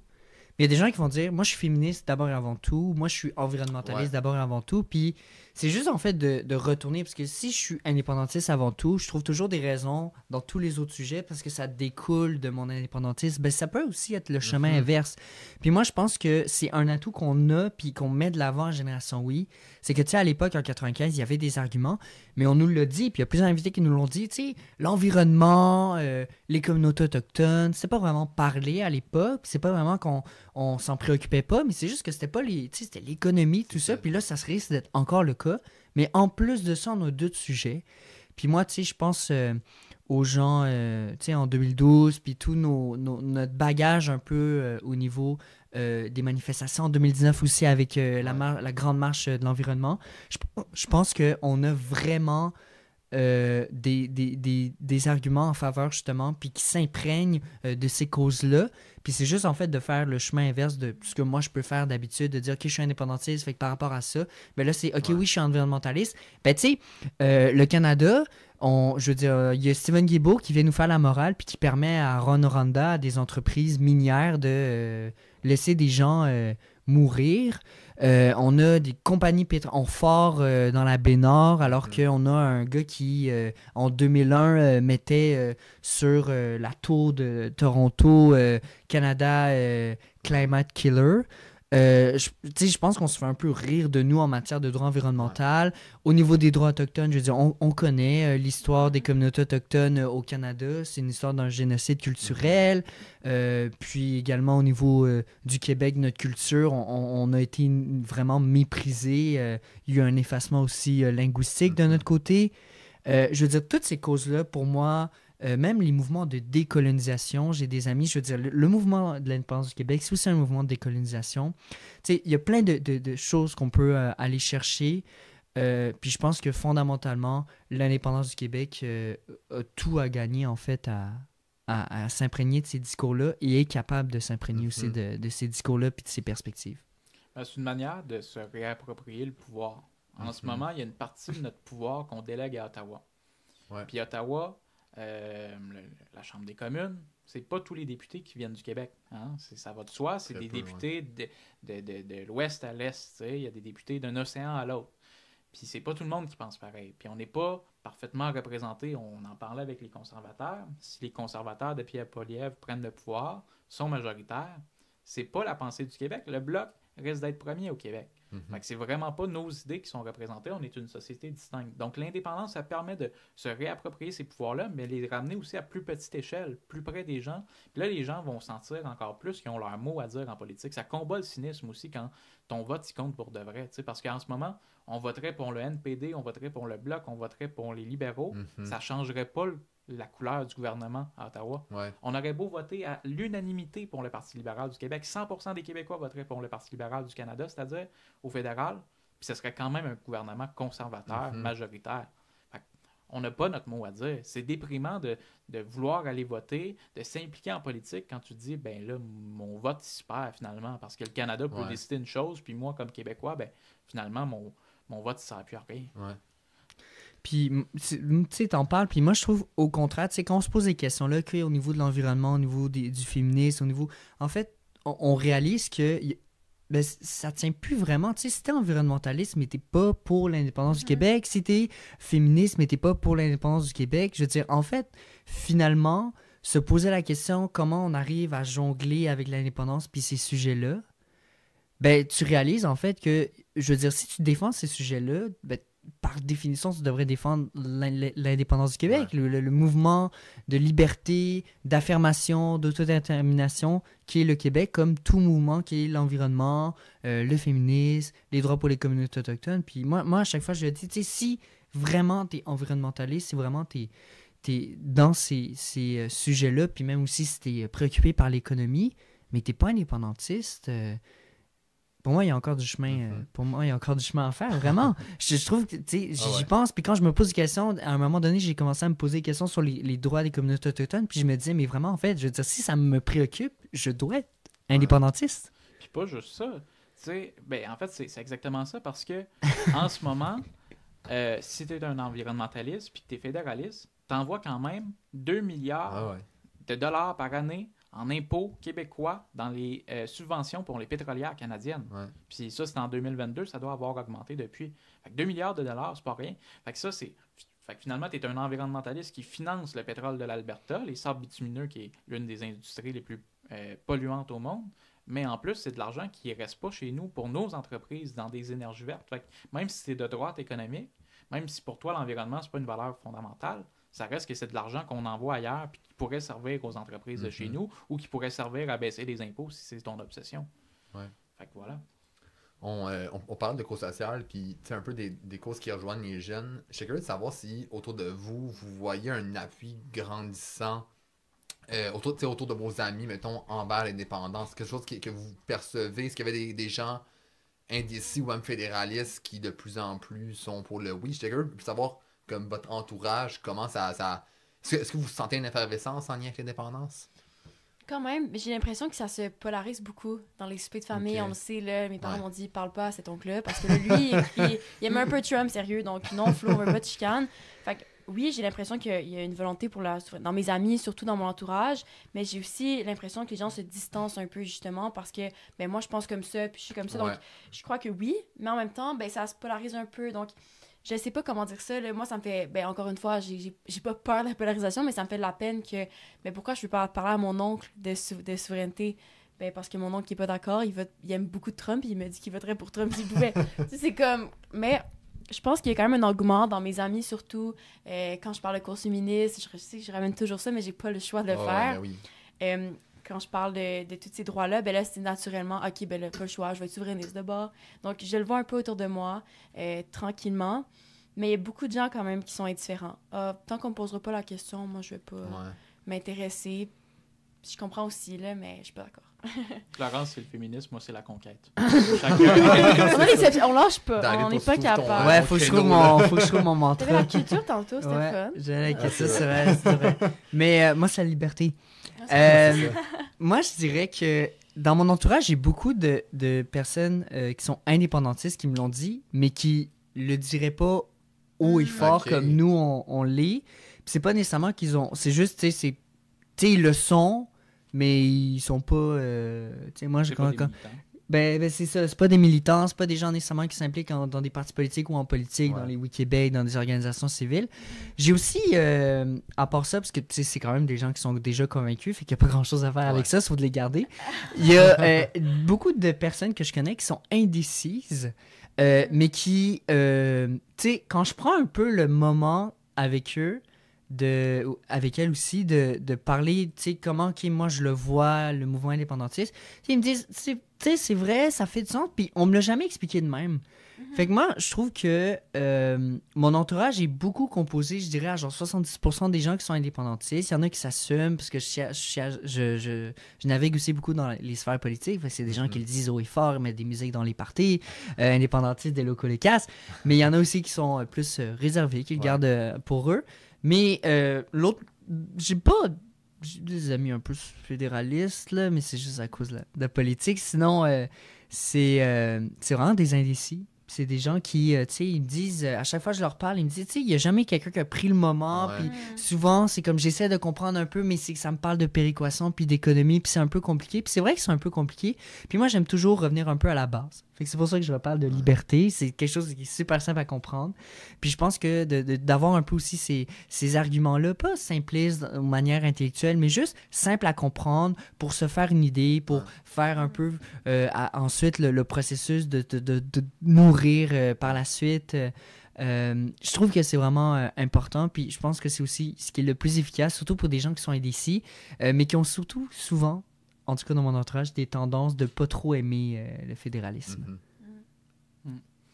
Moi, je dirais que essentiellement, la plupart de mes amis sont indépendantistes Ok. depuis longtemps. Ouais. Donc, ouais, je les ai Je m'en avais pas convaincus. douté. Je les ai convaincus. C'est ça. Back in the days, comme on pourrait dire. Mais plus globalement, je sens quand même un engouement dans la jeunesse. On le voit dans les partis politiques, autant à QS qu'au PQ. Il y a un sondage récemment qui est sorti que le PQ est en tête, suivi de QS chez les jeunes. Fait qu'on le voit que de plus en plus les gens se polarisent là-dessus. Puis dans les instances aussi, on le voit beaucoup de plus en plus de jeunes. Dans les Wikibéc, c'est en pleine expansion, en pleine croissance. Nous, à Génération Oui, c'est la même chose. Notre public qui augmente, puis nous, c'est des jeunes qui nous écoutent essentiellement. Fait qu'on sent que les gens se posent de plus en plus la question. Puis ça va aller en augmentant d'ici 2026 puis après. Là, parce que là, on sent vraiment que, OK, il va avoir la prochaine campagne électorale au Québec va se jouer là-dessus. Puis si le PQ gagne, ben il va y avoir un référendum là-dessus. Fait que les gens, ils s'y intéressent, puis ils se posent des questions. Puis là, ils choisissent leur camp.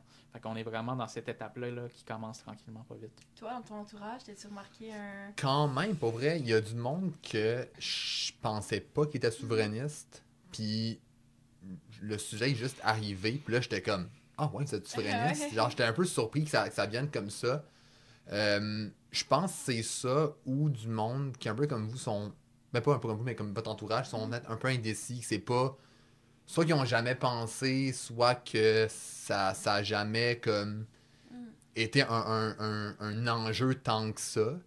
Mais il y a du monde que je suis, comme je dis, que je savais pas qu'ils étaient indépendantistes, puis qui sont, puis qui sont comme fervents. Fait que je pense que de plus en plus, il y a de quoi qui se passe dans la génération, puis qu'il y a du moins un plus grand intérêt que il y a quelques années où c'était comme on n'en parle pas, puis... Mais c'est fou, hein, parce qu'on a tellement intégré ça que le mouvement s'en allait vers la mort, que toi, tu rencontres des gens dans ton entourage qui disent « Moi aussi, je suis souverainiste », puis tu fais « Ah, ouais, je savais pas. » Ma réaction, c'était la surprise, pas genre le bon... oui, j'étais content, là, c'était pas ça, mais dans le sens que j'étais pas genre « Ah oui, c'est un automatiste, t'es souverainiste », c'était comme assez surprenant parce que, tu sais, c'est pas... Il y en a quand même de notre génération, mais reste que soit on dit pas, soit c'est des cercles comme assez fermés. Fait que quand tu rencontres du monde que tu t'attends pas à ce qu'ils soient souverainistes puis qu'ils le sont, on dirait que moi, personnellement, ça fait un petit genre choc, mais un petit choc genre positif de genre oh yes. Ah ouais, je te comprends.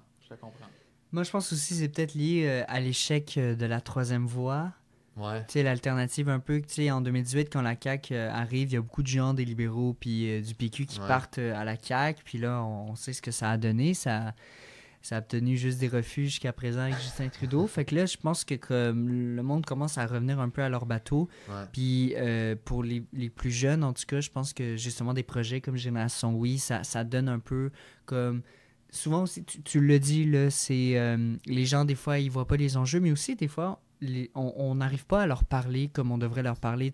On n'est plus dans le même langage qu'on avait en 80 puis en 95 aussi. Même à ces deux époques-là, il y avait des arguments différents. Je pense qu'il faut juste aller les voir puis pas s'attendre à ce qu'ils viennent vers nous parce qu'ils vont pas venir vers nous naturellement. Fait que c'est à nous d'aller vers eux, comme quand tu vas faire du porte-à-porte où tu vas faire justement de la distribution pendant le futur référendum qu'on espère en aura en 2027.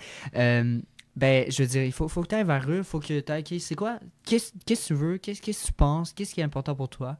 Puis là, après, si la personne t'invite à justement, à ce moment-là, tu viens articuler un peu ton discours là-dessus. Je pense que vraiment, il faut juste leur parler, puis il faut leur parler des choses qui les concernent directement.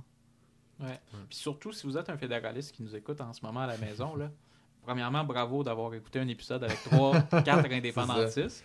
C'est tout à votre honneur de vous ouvrir à des nouvelles idées. Moi, je le fais beaucoup. J'écoute beaucoup de podcasts avec des fédéralistes, puis je trouve ça intéressant. Si vous avez des peurs, si vous vous dites « Ah, le Québec, on serait pas assez fort. Le Québec, on est trop pauvre, etc. » Allez chercher en ligne. Il y en a plein des conférences, il y en a plein des podcasts. Nous, on fait notre part, mais si vous voulez aussi écouter des Jean-Martin Hossan, des Paul Saint-Pierre Plamondon, des Rouba Gazal, allez chercher à la racine de ces peurs-là, puis regardez les réponses qu'on vous fournit, puis si ça vous satisfait, embarquez dans le bateau. J'étais curieux de poursuivre sur une question qui me titille quand même, puis je vais faire un petit peu l'avocat du diable, là.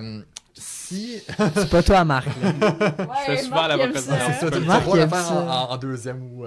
Mais si, mettons, là, qu'on prend, mettons, la date 2027 comme le 3e référendum, s'il y a un échec, c'est-tu la fin du mouvement souverainiste? Parce que c'est quand même une question que je me pose quand même, tu sais. Puis tantôt on parlait de peur, c'est rattaché beaucoup à ça, de comme, si on en perd un dernier, ça vaut-tu encore la peine de se battre? J'étais curieux de savoir votre opinion par rapport à ça. Si les Canadiens font pas les séries cette année, c'est-tu fini? Pour moi, c'est la même chose. Ouais, c'est vrai. Tu sais, oui, j'exagère, là, c'est une caricature, mais ça reste que pourquoi ce serait la dernière fois?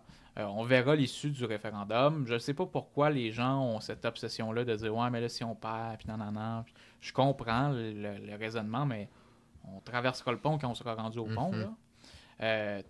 Tenons une consultation populaire. Il n'y a rien de dangereux là-dedans. Il n'y a rien d'extrême là-dedans. Consultons les gens. Il y a une partie intégrante de la population qui veulent faire du Québec un pays. On sait que ça peut augmenter si on en parle davantage. Puis on verra après le référendum. Tu sais, il y en a qui disent les fédéraux, ils ont triché en 95. Ils ont raison, c'est vrai. Il y a eu de la triche, notamment avec l'argent. Bon. Ils ont dépensé beaucoup plus que ce qu'ils devaient dépenser, notamment avec le love-in. Si nous refont les mêmes coups de fraude dans un prochain référendum en 2027, qu'est-ce qu'on fait après? On verra. Il y a d'autres stratégies d'accession à l'indépendance auxquelles on pourra réfléchir en temps et lieu. OK. Je pense aussi. Je pense que cette question-là, s'il y avait des balados à l'époque, après 95, en 96, les gens se disaient certainement, là, on en a fait 2, là. Un 3e, ça va jamais arriver. Puis ça va arriver. Jamais 203. Mais moi, exactement, jamais 203. Mais si le 3e rate, on en fera un 4e. Puis si le 4e rate, on en fera un 5e. Je veux dire, c'est comme Marc disait, tu sais, il n'y a rien de plus démocratique. Tu sais, les politiciens aiment bien dire, nous, on est là on représente les gens. Moi, là, je suis en train de voir toute le galvanisant du Parti libéral du Québec qui fait sa chefferie. On est là pour les gens, on est là pour... Mais gars, je veux dire, un référendum, là, c'est littéralement demander... Regardez, on prend pas une décision unilatérale, là, comme le Canada a fait tant de fois. On demande aux gens, on leur pose la question... Il n'y a rien de plus démocratique, il n'y a rien de plus libre que ça. C'est quoi je veux dire, oui, il y a un coût à ça, mais je veux dire, ça reste quand même que, tu sais, on a le droit de se poser la question, puis on a le droit de poser la question aussi aux gens. Puis moi, je pense que des gens qui sont contre les référendums, vraiment, c'est assez ironique. Puis une fois qu'on a dit ça, qu'il n'y a rien de plus libre qu'un référendum, c'est encore plus ironique. Fait que... Mais c'est quoi l'autre option aussi, tu sais, de ne pas faire de référendum? OK, mais qui est satisfait dans le Canada, au Québec, tu sais? Tous les premiers ministres fédéralistes, depuis le rapatriement de la Constitution en 82, fait qu'on prend beaucoup de fédéralistes là-dedans. Là. Il y a eu Robert Bourassa, Jean Charest, il y a eu Philippe Couillard, il y a eu maintenant François Legault. Aucun n'a signé la Constitution canadienne. C'est fou, ça. C'est le document le plus important du Canada. Ce document-là régit comment le Canada fonctionne, quel pouvoir va à qui, de quelle façon on décide et qu'on prend des décisions au Canada. Et ça, on ne l'a toujours pas signé. Fait qu'il y a un problème, là. T'sais, on ne s'entend pas sur le fonctionnement du Canada. Fait il y a les souverainistes qui disent « Nous, on veut faire du Québec un pays ». Il y a des fédéralistes à la François Legault qui disent « Ben nous, on veut transformer le Canada ». Le Canada, il nous dit non, puis il nous a constamment dit non dans notre histoire. Puis des référendums de l'autre côté pour réformer la Constitution canadienne, puis faire rentrer le Québec dans la Constitution canadienne, il y en a eu. Hein, on les oublie, ces référendums-là. Mais il y a eu des référendums pour savoir est-ce que le Québec voulait intégrer la Constitution canadienne, puis on a toujours voté non. Fait que moi, je pense qu'il y a un problème. Il n'y a pas d'autre option que de faire un référendum puis de consulter les gens sur l'avenir du Québec. Ouais. Mais tu sais, on dirait que mon questionnement avec ça, c'est que, tu sais, mettons, genre, c'est un exemple un peu niaiseux, là, mais mettons, genre, je m'essaye sur une fille, OK? Puis là, je suis comme, hey, t'es belle, j'aimerais ça qu'on soit ensemble. Puis là, elle me dit non 2 fois. Puis là, je suis comme, OK, je m'a persisté, m'a la voir. C'est comme, tu sais, on dirait que, tu sais, c'est très hypothétique parce qu'on n'a pas encore un 3e. Mais tu sais, je me dis, est-ce que on va avoir, dans l'éventualité où c'est, mettons, un non, est-ce qu'on aurait eu notre réponse de savoir, ben là, c'est plus quelque chose qui est dans les plans, c'est plus une affaire qui touche les gens. Je me demande si, est-ce qu'il y a comme un ultimatum à avoir derrière ça? Ben, tu sais, le dernier référendum, c'est en 95. T'as-tu voté oui? T'as-tu voté non? J'étais même pas né. Il n'y a personne ici qui a voté. Puis je pense que c'est les gens de 47 ans et moins qui n'ont pas voté. C'est beaucoup de monde au Québec. Fait que, tu sais, l'exemple avec la fille qu'on s'essaye, c'est pas comme si on faisait un référendum à chaque mois. Là, là je comprendrais qu'ils nous disent qu'on est obsédé par les référendums. Il y a le consentement, là. C'est ça, exactement. Là, ce serait excessif. Notre projet, c'est pas de faire des référendums à chaque semaine. Mais le fait est qu'il y a toute une génération de les 47 ans et moins qui n'ont pas eu la chance de voter. Ils n'ont pas eu la chance de se prononcer, puis moi, je veux me prononcer. Puis moi, je veux me prononcer. Que ce soit oui ou que ce soit non, je veux que le Québec ait ce choix-là, puis que ma génération, qu'on puisse décider. Mais je comprends ce que tu veux dire. S'il y a un deuxième référendum, peut-être genre, on va dire 2 ans après, là, je pourrais comprendre que les gens sont un peu démotivés, là, qu'il faut encore voter, est-ce qu'il y a encore une chance? Mais moi, je me dis peut-être que les gens vont être encore plus éduqués. Souvent, quand les élections arrivent, par exemple, quand j'ai eu 18 ans, mes amis, bon, c'est la première élection, j'ai beaucoup d'amis qui n'ont pas voté, j'ai beaucoup d'amis qui n'étaient pas informés. Ah, j'ai pas voté, j'étais pas informé, ça arrivait trop vite. Je me dis, s'il y a un deuxième référendum, là, les gens vont avoir le temps de s'éduquer ou avoir le temps de se renseigner. OK, moi, je me place où par rapport à ça? Donc, des fois, c'est comme un petit délai que les gens ont besoin, parce que oui, nous, on parle souvent d'indépendance, mais il y a beaucoup de monde qui n'en parle jamais. Là, ils sont présentés au référendum une première fois. Est-ce qu'ils vont prendre le temps? Des fois, ça, je veux dire, la vie arrive, puis des fois, un deuxième référendum, là, j'y ai repensé, puis là, je ferais ça. Donc oui, OK, c'est différent qu'avec une fille. Là. La fille, je pense que c'est quand même catégorique. C'est un exemple, mais même boboche. Mais je pense que c'est vrai. Des fois, la politique, on a l'impression que c'est très comme oui ou non, mais des fois, c'est des choses qui évoluent aussi. OK, je me suis fait poser la question. OK, j'ai peut-être évolué. Il y a un discours qui change dans les médias. Il y a un mouvement social qui change. Fait moi, j'ai beaucoup d'amis, justement, qui n'ont pas voté aux premières élections provinciales parce qu'ils étaient jeunes ou ils venaient... Puis là, ils disent « OK, là, j'ai voté, je sais pour qui j'ai voté, j'ai hâte de voter. » Puis, ben là, je le vois comme ça. Je pense aussi, pour moi, que les référendums, c'est la démocratie. Il y a des pays comme en Suisse qui, à chaque, je pense, c'est comme 4 mois, je ne vais pas me tromper, ils ont toujours des référendums. Puis je trouve que, pour moi, ça ramène un peu à la démocratie. Là, de juste voter une fois ou 4 ans, c'est pas assez. Le militantisme, bon, OK, ça répond un peu à mon besoin de débattre puis d'avoir accès à la politique, mais ça prend un peu des référendums parce que les gens n'ont pas le choix de s'intéresser à la politique. Puis je pense aussi, tu sais, Florence puis Marc m'ont donné comme une sorte de manière de le verbaliser. En fait, pour moi, il n'y a pas de deuxième ou de troisième référendum. Comme Marc le dit, à chaque fois que là, entre 80 et 95, c'est 15 ans. Entre, ben là, on va dire aujourd'hui, il y a 30 ans qui nous séparent du dernier. Je veux dire, en fait, à chaque fois, c'est le premier référendum, parce que c'est le premier référendum d'une génération entière, puis pas juste une génération, mais 2, 3 générations parfois.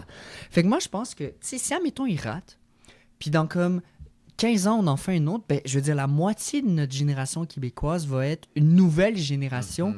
Fait qu'en fait, il n'y a jamais vraiment de recyclage. C'est pas comme si tu étais toujours avec l'exemple de la femme que tu donnais, où tu vas toujours... Parce que en fait, c'est comme si ça devrait être un nouveau toi, une nouvelle personne qui s'essaye, parce que justement, c'est le cas dans un référendum. Le référendum de 80, il n'y avait pas les mêmes gens que les référendums de 95. Puis il n'y aura pas les mêmes personnes des référendums de 95. Comme Marc a dit, les gens de 47 ans, 47 ans, moi je trouve ça vraiment âgé, là. C'est des gens qui se sont jamais prononcés. C'est vrai, c'est pas si vieux, mais ça fait quand même une grande génération. Puis en fait, c'est 2, même 3 générations. Là, on aura le...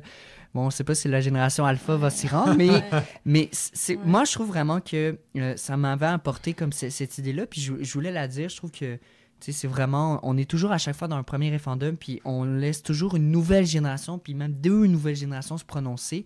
Puis ça fait en sorte que cette idée-là va jamais s'épuiser si pendant les 3, 4, 5, 6, 7 référendums qu'on fait, même si je crois fondamentalement que le 3e, on l'aura.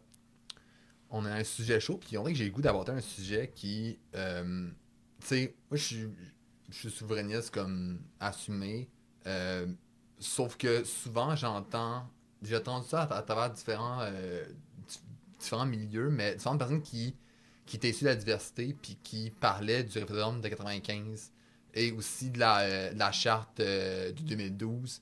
Comment... eux, souvent, à la base, mais pas tout le monde, mais j'ai entendu certaines personnes dire qu'à la base, ils se sentaient québécois, puis avec ces 2 événements-là, donc le discours de Parizeau, puis la Charte des droits en 2012, je me trompe pas, ils se sont un peu sentis à part derrière ça. Puis ils se sont sentis que eux faisaient partie de ça, mais que le mouvement en tant que tel les exclut un petit peu. Fait que j'étais curieux de savoir comment vous voyez un peu les impacts de ces discours-là qui peuvent comme tourner vers soit le racisme ou l'exclusion de certaines personnes. J'étais un peu curieux de savoir votre vision par rapport à ça, puis est-ce qu'on ressent encore les impacts aujourd'hui de ces mentalités-là? C'est une bonne question, franchement. Qu'est-ce que vous en pensez? C'est une grosse affaire, là. C'est sûr que c'est gros, puis ça a tenu en compte. Mais moi, quand je parle de féminisme, je parle beaucoup de féminisme intersectionnel. Ouais. Puis je pense que quand on parle de l'Assemblée constituante aussi, ça ramène un peu à ça aussi, de comme essayer d'inclure tous ces gens-là. Mais la souveraineté, oui, ça touche à tous les enjeux, mais ça peut toucher à tout le monde aussi. Là. Peut-être qu'il y a des minorités qui se sentent moins touchées. Puis je le vois beaucoup avec des gens peut-être qui ont émigré au Québec, mais souvent ils me disent moi je suis arrivée au Canada, c'est le Canada qui m'a accueilli. Ouais. C'est souvent un commentaire que j'entends. Puis c'est pas une réalité que je peux comprendre, donc j'ai pas vécu ça, mais je pense que c'est d'avoir des discussions avec ces gens-là. Puis Ruba Gazan en avait parlé un peu de j'ai deux nations, mais j'ai pas de pays. Donc, des fois, c'est des gens aussi, ça dépend toujours de d'où ils viennent. Des fois, eux viennent de mais là, on veut pas créer de conflit parce que moi, j'ai un endroit où il y a eu des conflits. Donc, je comprends toutes ces peurs-là, puis de leur bagage qu'ils ont. Mais je pense que la souveraineté, c'est juste d'amener ça un peu plus loin. Fait que c'est vraiment du cas par cas, là. Je veux pas... C'est une question qui est très délicate, qui est très 100%. Instrumentalisée par nos adversaires, qui essayent beaucoup d'antagoniser ça comme les gentils, les méchants, les gentils, les fédéralistes, les méchants, les souverainistes. Moi, j'entends pas tant que ça des discours d'exclusion de la part du mouvement souverainiste. Il y a plein de contre-exemples, il y a plein de députés... du Parti québécois, de la diversité culturelle qu'il y a eu dans l'histoire. Ruba Gazal, c'est une des leaders en ce moment du mouvement souverainiste. Elle n'est pas née au Québec. Je trouve ça formidable de voir une Québécoise qui a un peu choisi le Québec par son cœur, puis vouloir faire du Québec un pays. Tu sais, Makakoto, si vous allez chercher sur Internet, il a été député pour la circonscription de Bourget pour le Parti québécois, puis au Bloc québécois aussi. Puis il raconte, je me souviens pas à laquelle des élections, il dit le soir de ma première élection, c'est pas des souverainistes qui m'ont insulté, c'est des fédéralistes en me disant des propos très racistes. Puis je les répéterai pas ici, là, vous pouvez aller le lire. Là. Fait que, tu sais, c'est malheureux, mais des taouins, il y en a des deux côtés. Il y en a des taouins dans le mouvement souverainiste, il y en a dans le mouvement fédéraliste. Ouais. Est-ce que le discours souverainiste est un discours fermé sur les autres cultures? Absolument pas. C'est un discours d'ouverture. On veut faire un pays pour tous et toutes. Moi, que tu sois né en Algérie, au Québec, en France, au Mali, peu importe, si tu veux faire du Québec un pays, t'es mon frère. Puis comme disait Falardeau, on veut la même chose, on veut l'indépendance du Québec. Puis pour moi, être québécois, ça vient du cœur. ça vient pas d'une couleur de peau, ça vient pas d'une langue, ça vient pas de quoi que ce soit, ça vient du cœur, puis ça se sent, puis il y a plein c'est ça, il y a plein de beaux exemples, comme Ruba Gazal au Québec, qui font partie du mouvement souverainiste, qui portent... tu sais, le président du Parti québécois, il y a quelques années, c'était Dieudonné Ella Oyono, un Québécois d'adoption, qui choisit le Québec, qui s'implique en politique. Je trouve ça remarquable. Moi, je trouve ça... Je sais pas pour vous, là, mais moi, je suis un émotif. Moi, ça m'émeut. Je vois ça, puis je pleure. C'est tellement que je trouve ça beau. Fait ouais. Tu sais, je pense aussi que, comme Marc puis Flo l'ont dit... justement, par exemple, la phrase de Parizeau sur le vote technique est beaucoup repris par les fédéralistes. Ouais. Puis je trouve qu'il y a une grande instrumentalisation depuis des décennies du Parti libéral du Canada et du Parti libéral du Québec envers autant les personnes issues de l'immigration que les personnes anglophones, de dire « t'es anglophone, t'es immigrant, vote pour le Parti libéral. » Puis tu votes pas pour le Parti libéral, t'es-tu vraiment immigrant, t'es-tu vraiment... Genre, on dirait qu'il y a comme un peu cette idée-là que nécessairement, quand tu proviens de l'extérieur, il faut que tu votes pour le Parti libéral, puis il y a juste ça. Moi, je pense que justement, pendant des décennies, le Parti libéral a utilisé justement cet un peu d'instrument qui naît probablement de la peur, mais aussi de la division qui est associée aux autres. C'est un discours qui est... Moi, j'étudie en communication politique, c'est un discours qui est étudié, la double victime. C'est pas eux les victimes, c'est nous les victimes, c'est eux les oppresseurs. C'est comme un peu le syndrome... C'est ça, le syndrome de l'oppression. Puis... moi, je pense que, justement, c'est pas du tout le cas.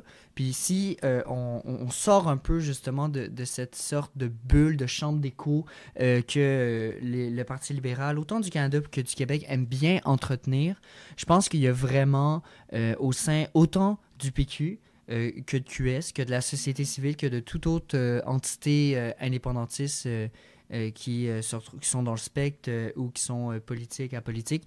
Il y a, comme Marc le dit, une grande ouverture. On a des figures importantes issues de la diversité, des gens qui ont leur place et on leur donne aussi leur place. Puis je pense que le mouvement indépendantiste est premièrement issu de la décolonisation. On a beaucoup été inspiré par les mouvements, notamment en Algérie. Puis, je veux dire, des personnes, je veux dire, le mouvement indépendantiste, fondamentalement, c'est un mouvement de décolonisation, comme j'ai dit. Puis les premiers pays à se décoloniser, c'est des pays qui... Donc, je veux dire, on a tout à... Quand, justement, Ruba Gazal parle qu'il y a le deux nations, pas de pays, tu sais, je veux dire, ça vient nous chercher parce qu'on découle de là, on s'est inspiré de ces personnes-là, des personnes qui ont aujourd'hui encore moins que nous ce qu'on est peut-être en mesure d'avoir. Fait que je pense que c'est un mensonge, en fait, pur et dur, de dire que, justement, le mouvement indépendantiste est fermé, replié. Puis c'est eux qui le sont. Puis ils vont dire l'inverse, ils vont rentrer dans des syndromes de la victimisation, mais c'est pas le cas. La vérité, c'est que nous, on est ouverts, nous, on rentre dans des processus démocratiques, on a toujours voulu, on a la vérité au cœur. Puis eux, ça a toujours été donc les fédéralistes, là, ça a toujours été le mensonge, l'instrumentalisation. C'est t'es-tu vraiment un immigrant si tu votes pas pour le Parti libéral? T'es-tu vraiment un anglophone si tu votes pas pour le... T'es-tu vraiment un néo-québécois si tu votes pas pour... Puis je pense que ça juste ça montre en fait juste à quel point c'est pas nous le problème, c'est pas nous qui sommes intolérants, c'est pas nous qui sont repliés, c'est eux. C'est juste ça, c'est les fédéralistes. Puis je dis les fédéralistes, mais les fédéralistes comme Pierre-Éliott Trudeau. Puis je pense que franchement, le mouvement fédéraliste devrait se renouveler parce qu'avoir des figures comme ça, c'est... C'est beaucoup de clientélistes. Là. Ils vont s'adresser à telle communauté, puis ils vont leur dire tel discours, puis ils vont s'adresser à telle autre communauté. Alors qu'au Parti québécois ou dans le mouvement indépendantiste, on voit que les politiciens ou les politiciennes vont avoir plus tendance à s'adresser à l'ensemble des gens. Peu importe leur origine.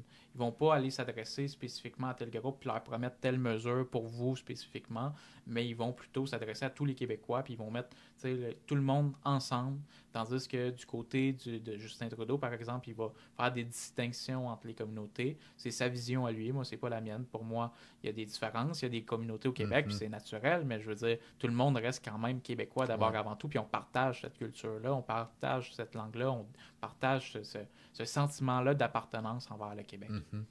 Le mouvement souverainiste dans les dernières années a quand même, mettons dans les 10-15 dernières années, même plus que ça, a souvent été rattaché au nationalisme identitaire.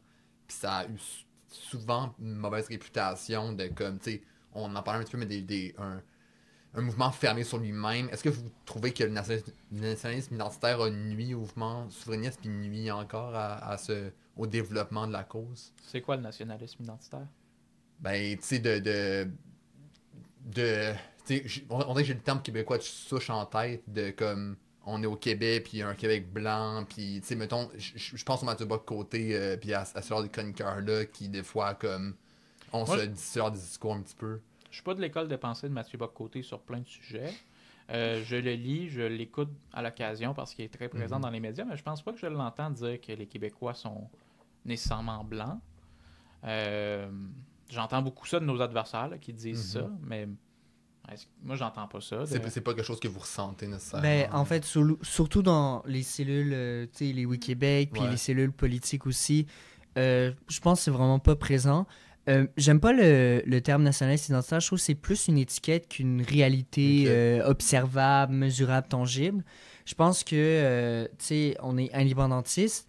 Puis, il y a des gens qui ont mis sur la table à un moment donné de parler de sujets comme l'immigration, qui est toujours un sujet sensible. Puis c'est toujours un peu facile de taper un peu du sucre quand, tu sais, de dire, écoutez, tu veux faire ci, bon, ben, t'es... Puis là, on appose des étiquettes. Je pense vraiment pas que le nationalisme identitaire est une réalité. Je pense que c'est une étiquette d'attaque, comme fut un temps... il y en avait eu pour d'autres partis politiques ou visés envers d'autres personnes. Puis, je pense que c'est pas mal ça que j'ai à dire. Tu sais, il n'y a pas vraiment grand-chose selon moi. Ben, c'est ça, moi je l'ai entendu beaucoup à notre micro, à Génération Oui. Malheureusement, des gens de Québec solidaire qui disaient qu'ils n'aimaient pas le nationalisme identitaire du Parti québécois, mais quand on essaye de définir c'est quoi le nationalisme identitaire, c'est l'affaire. Tu sais, Ruba Gazal, elle disait, ben... C'est comme s'il s'adressait, puis là je reprends ses mots, c'est comme s'il s'adressait aux gens qui étaient là depuis le début, là, à la Nouvelle-France. Qui s'adresse aux gens de la Nouvelle-France, puis qui dit que les Québécois, c'est ceux qui sont là depuis la Nouvelle-France, puis eux, c'est les vrais. Mais je pense que quand ça revient à cette idée-là, c'est peut-être plus, mettons, avant, l'indépendance était vendue un peu à ces gens-là, je sais pas, comme à ce groupe de monsieur-là, que c'est des gens plus, des vieux monsieur blancs, là. Je sais pas comment dire ça de manière... J'essaie de penser un peu, c'est comme si l'indépendance n'était pas mis de l'avant pour comme quelque chose qui était accessible à tous. Je sais pas comment dire ça de manière... Pauline Marois, c'était pas un monsieur blanc, puis c'était la chef du Parti québécois. André Boisclair, c'était un... Tu sais, il y a eu plein d'exemples. Mais je le vois, par exemple, juste dans les quand j'étais allée au congrès du PQ, c'est beaucoup des hommes. Majoritairement, moi, j'ai remarqué, c'était beaucoup des hommes, il y a un décorum et tout. Puis je veux dire, c'est correct, c'est leur parti comme ça. Mais peut-être que Ruba Gazal ou des gens pourraient dire que là, ben, il manque de diversité ou, OK, c'est pas le souverainisme... L'indépendance n'était pas mis de l'avant par... c'était mis de l'avant par un certain groupe de gens, donc les gens qui allaient adhérer, c'était ces gens-là. Je pense pas que c'est une attaque, mais je pense que c'est comme ça que je pourrais imaginer que quelqu'un pourrait critiquer ça. Ben moi, je suis allé dans les congrès du PQ et de QS, puis je pense que j'ai vu... j'ai vu plus de jeunes au Parti québécois, puis pour moi, le Québec solidaire, c'est pas un parti de vieux, c'est pas un parti qui s'adresse juste aux vieux, fait que je peux pas tirer les conclusions que tu tires par rapport au Parti québécois juste à la composition de ces congrès. Je pense que malheureusement, la politique est un endroit où les femmes ont des réticences à s'impliquer, puis c'est malheureux, mais on en voit moins dans tous les partis politiques. C'est pas propre au Parti québécois, puis c'est pas parce que le Parti québécois veut s'adresser seulement aux hommes blancs. Au contraire, on voit beaucoup de jeunes, puis on en voit beaucoup de plus en plus des jeunes femmes qui s'impliquent au Parti québécois, plus qu'à Québec solidaire, puis jamais il me passerait par l'esprit de dire que Québec solidaire est un parti de vieux hommes blancs, là, tu sais, puis qui font tout pour s'adresser à eux. Je trouve ça complètement... irrespectueux. Je pense que je pense que quand on rentre justement dans l'étiquette du nationalisme identitaire, c'est comme un peu du cannibalisme indépendantiste. Là, quand on parlait au début plutôt OK, on peut se chamailler sur ça, mais là, quand on parle d'indépendance, on commence à se taper là-dessus, ça vraiment, c'est mauvais. Je pense que le nationalisme identitaire, c'est une porte grande ouverte pour justement aller là-dedans puis de dire, tu sais, moi, mon indépendantisme, il est mieux que le tien. Oui, mais moi, mon indépendantisme, c'est pas du tout celui que tu décris. Je pense que justement... C'est ça, moi je suis plus ouvert, moi je veux baisser ici, toi tu veux augmenter ça. Je pense que, tu sais, il y a toujours des perspectives à avoir. Puis, tu sais, c'est ça, moi je suis péquiste.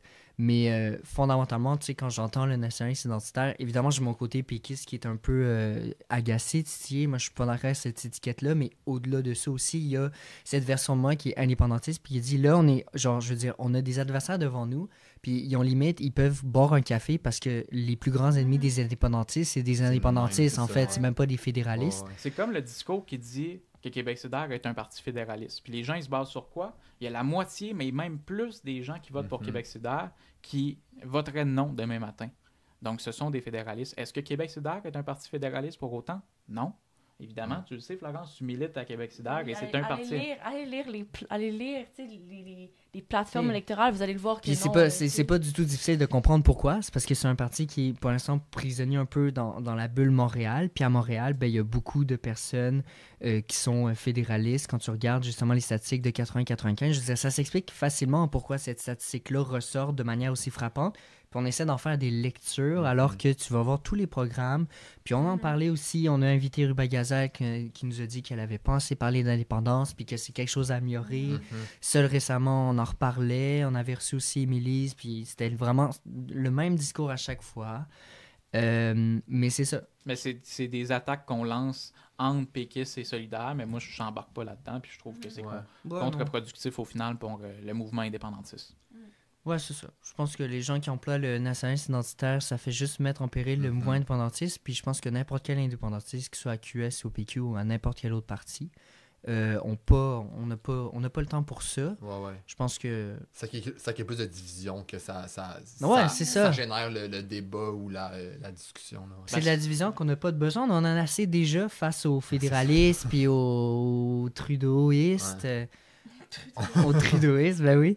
Je veux dire, de se mettre des bâtons dans les roues, ça, je pense que ça nous fait plus mal que... C'est l'ajout de partisane qu'on parlait au début de l'épisode. Là. Il faut s'attaquer pour se différencier, mais moi, je trouve que c'est ça. Ça n'a pas sa place. J'essaie d'aborder un peu la perspective canadienne dans ça, parce qu'il y a un argument, mais pas un argument en fait, là, c'est que, tu sais, à travers les référendums, puis à travers certains arguments, le Canada veut absolument pas que le Québec soit un pays. Puis on dirait que c'est une perception qui est comme de la misère à comprendre. Pourquoi vous pensez que le Canada se bute tant que ça à garder le Québec avec lui quand il sait très bien qu'il y a une bonne partie de la population qui ne veut plus être dans ce pays-là? Ben ça, c'est une bonne question à poser aux fédéralistes. C'est ça.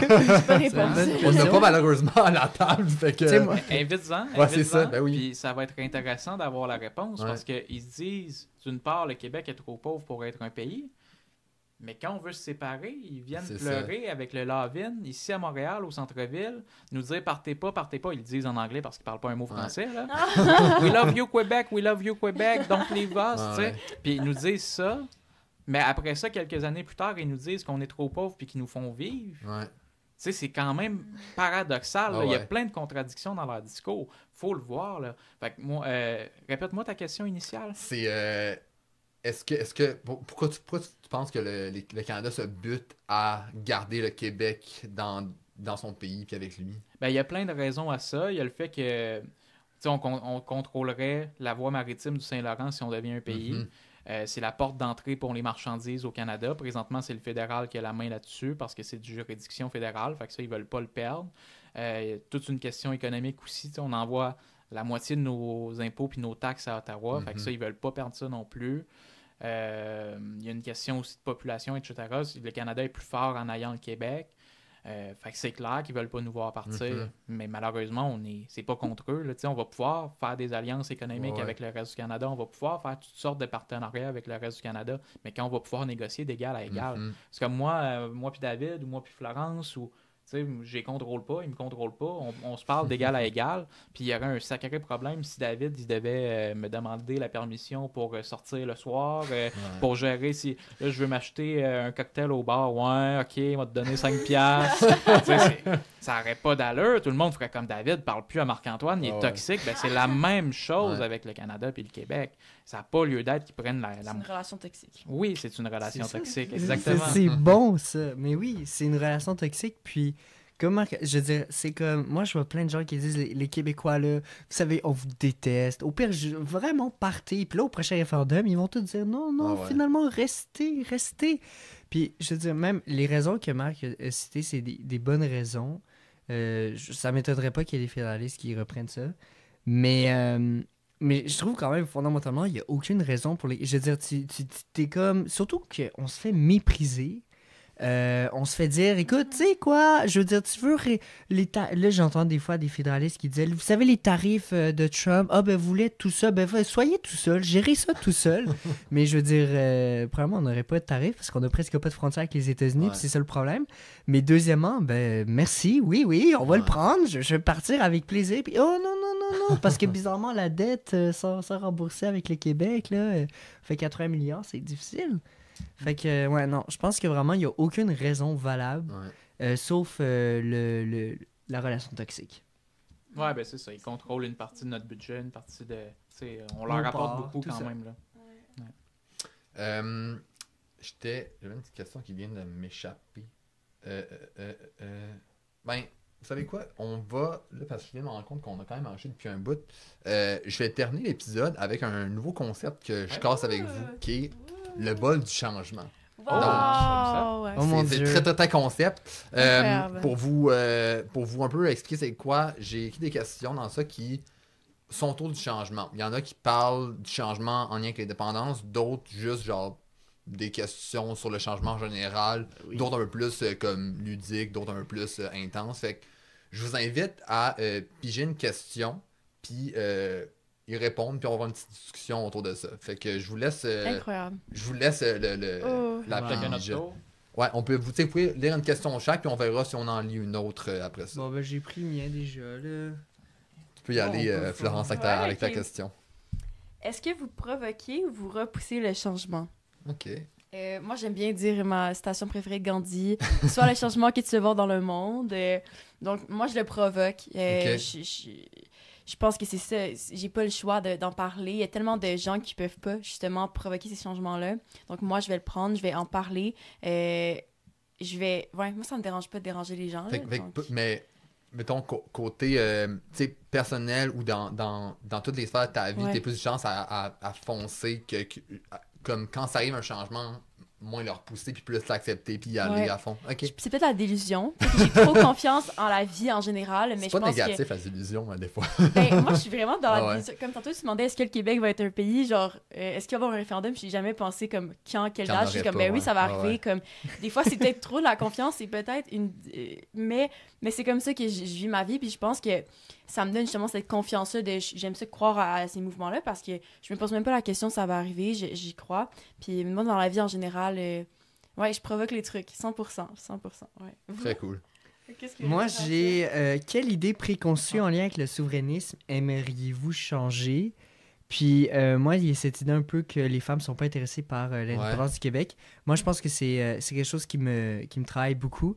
Et je pense que, justement, j'aimerais contribuer à titre d'allié à justement déconstruire un peu cette question-là. Puis que oui, les femmes aussi sont indépendantes. Je veux dire, si tu es capable de dire féministe, je pense que... oui, tellement. Parce que le principe du féminisme, c'est l'indépendance. Donc, je pense que c'est une idée, puis c'est une idée qui est encore assez forte. Donc, je pense qu'il y a du travail à faire. Puis ça serait l'idée que je voudrais déconstruire puis travailler pour. OK, super. Puis d'ailleurs, on invite les gens à s'impliquer, les femmes qui veulent s'impliquer, les femmes féministes qui veulent s'impliquer. Oui, il y a un comité, les Allumettes, Québec, que je fais partie, donc n'hésitez pas, je fais partie, j'avoue que je suis pas full impliquée, mais je suis là quand même. Je suis parmi les membres, mais il y a des femmes qui sont là, qui sont vraiment impliquées, puis je vous invite à aller voir sur Instagram, la page de Québec, vous allez retrouver des informations sur les Allumettes, c'est vraiment cool, c'est vraiment un beau projet. Ouais. Absolument.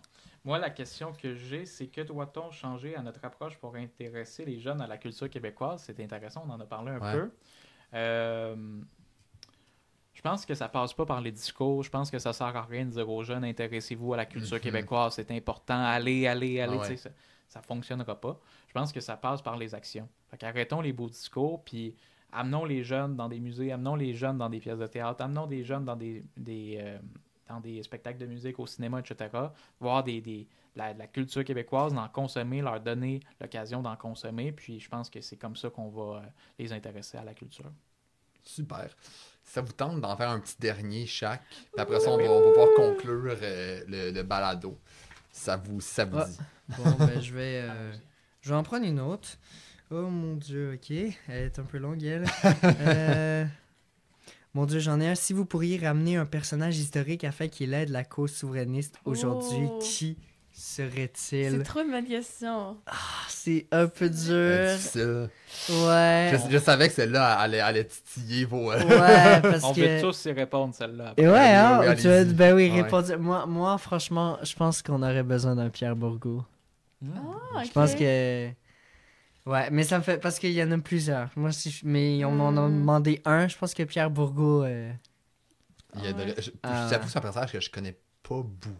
Je connais de Ah, nom, c'est un personnage honnêtement, vraiment mais je le intéressant. connais pas assez. Il faudrait que je Moi, tu sais, quand on m'intéresse parlait plus pas les discours, mais quand même, lui, je pense que ça marcherait quand même bien, là, Ouais. les discours. C'est un des grands orateurs du Québec, Ouais. un très, Ouais. très indépendantiste, très convaincant. Allez voir ça sur YouTube, Pierre Bourgault discours. Vous allez passer les plus belles minutes de votre vie. Vraiment, ce serait mon C'est choix. garanti. Ok, super. Moi, je reste dans le classique René, là. René Ouais. Lévesque. Classique. Ouais. Toi, Pourquoi? Ben, c'est René. Tellement, c'est une star. Peut-être pour le personnage aussi, là. J'ai su qu'il mesurait comme 5 pieds 7 récemment. C'est Ah ça? ouais? J'ai su qu'il était Ok. petit, René Lévesque. Je sais Genre, pas il ça est par vraiment contre. petit. Puis là, les gens m'ont dit, puis j'étais comme, c'est un fun Tout fact, petit. mais ça a pas. Juste que je trouve qu'il y a tellement comme cette confiance-là, puis ce charisme-là. Mhm. Je pense que c'est. Moi, j'aime ça, regarder des politiciens qui ont vraiment beaucoup de charisme. Je trouve ça le fun. Donc, je me dis que ça pourrait être juste comme.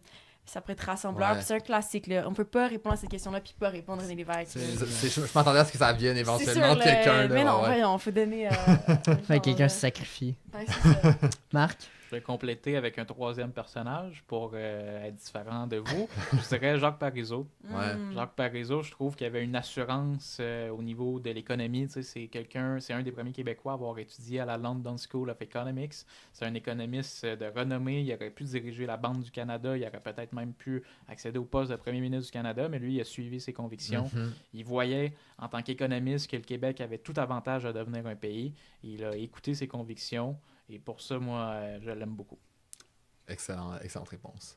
Voilà. Tu peux y aller avec... Avec ma question. excuse, mais j'avais t'avais une Florence, question, excuse-moi. mais si vous deviez changer de pays, dans lequel aimeriez-vous vivre? Le Québec, c'est un pays. Mais sincèrement, j'adore voyager, Ouais. mais j'adore revenir au Québec. Ouais. J'adore voyager, je pense que c'est un luxe, puis je pense que c'est incroyable voyager, c'est le fun. Partir longtemps, c'est le fun. Mais j'aime tellement revenir au Québec. Moi, je pourrais pas déménager, même si Ouais. là, c'est l'hiver. Fait puis- que de partir du Canada pour aller au Québec. Ouais, c'est Ouais, ça. exact. C'est ça. C'est ça. Changer de statut. 100%. ouais. 100%. Et vous, et toi, David? Quel est Moi, je vais répondre que j'ai une grande tendance en ce moment pour le Japon. Hmm. C'est un pays que je convoite, mais celui que je convoite le plus, c'est le Québec. Bonne réponse. Ben, Vas-y, moi, ça Martin, serait le Canada. C'est tellement un beau et vaste pays. Les belles rocheuses. Je pense que, en fait, savez-vous quoi? Ça serait le Canada pour vrai. J'irais à Ottawa juste pour être plus près du Québec. Faire un petit road trip à Gatineau de temps en temps. Exactement. Je traverserais le pont souvent. C'est ça. Moi, ma question, c'est que changeriez-vous du mouvement souverainiste actuel? Moins de partisanerie? Hmm. On en parlait plus tôt. Ouais. Je pense que moins de partisanerie, ça ferait du bien à tout le monde. Mettre un petit peu d'eau dans son vin parfois, puis de ne pas s'attaquer sur le projet d'indépendance. Oui, peut-être s'attaquer sur les dossiers de la santé, d'autres dossiers, mais ce qui est fragile, là, faisons attention. Ouais. Soyons prudents. C'est excellente conclusion. Avant de terminer, là, on le fera après, mais je vais vous inviter à écrire une question pour les prochains invités. J'essaye ça, on a un petit concept qu'on essaye, fait après le balado, vous ferez ça, puis le prochain invité, s'il entend ça, ben, il va avoir une question des amateurs de Génération Oui. Vraiment un immense merci d'être passé, c'était vraiment super intéressant. On a essayé je pense qu'on a assez bien couvert le mouvement souverainiste autant actuel que passé, dans ses contradictions, dans ses côtés positifs et négatifs. Fait que vraiment un immense merci d'être passé.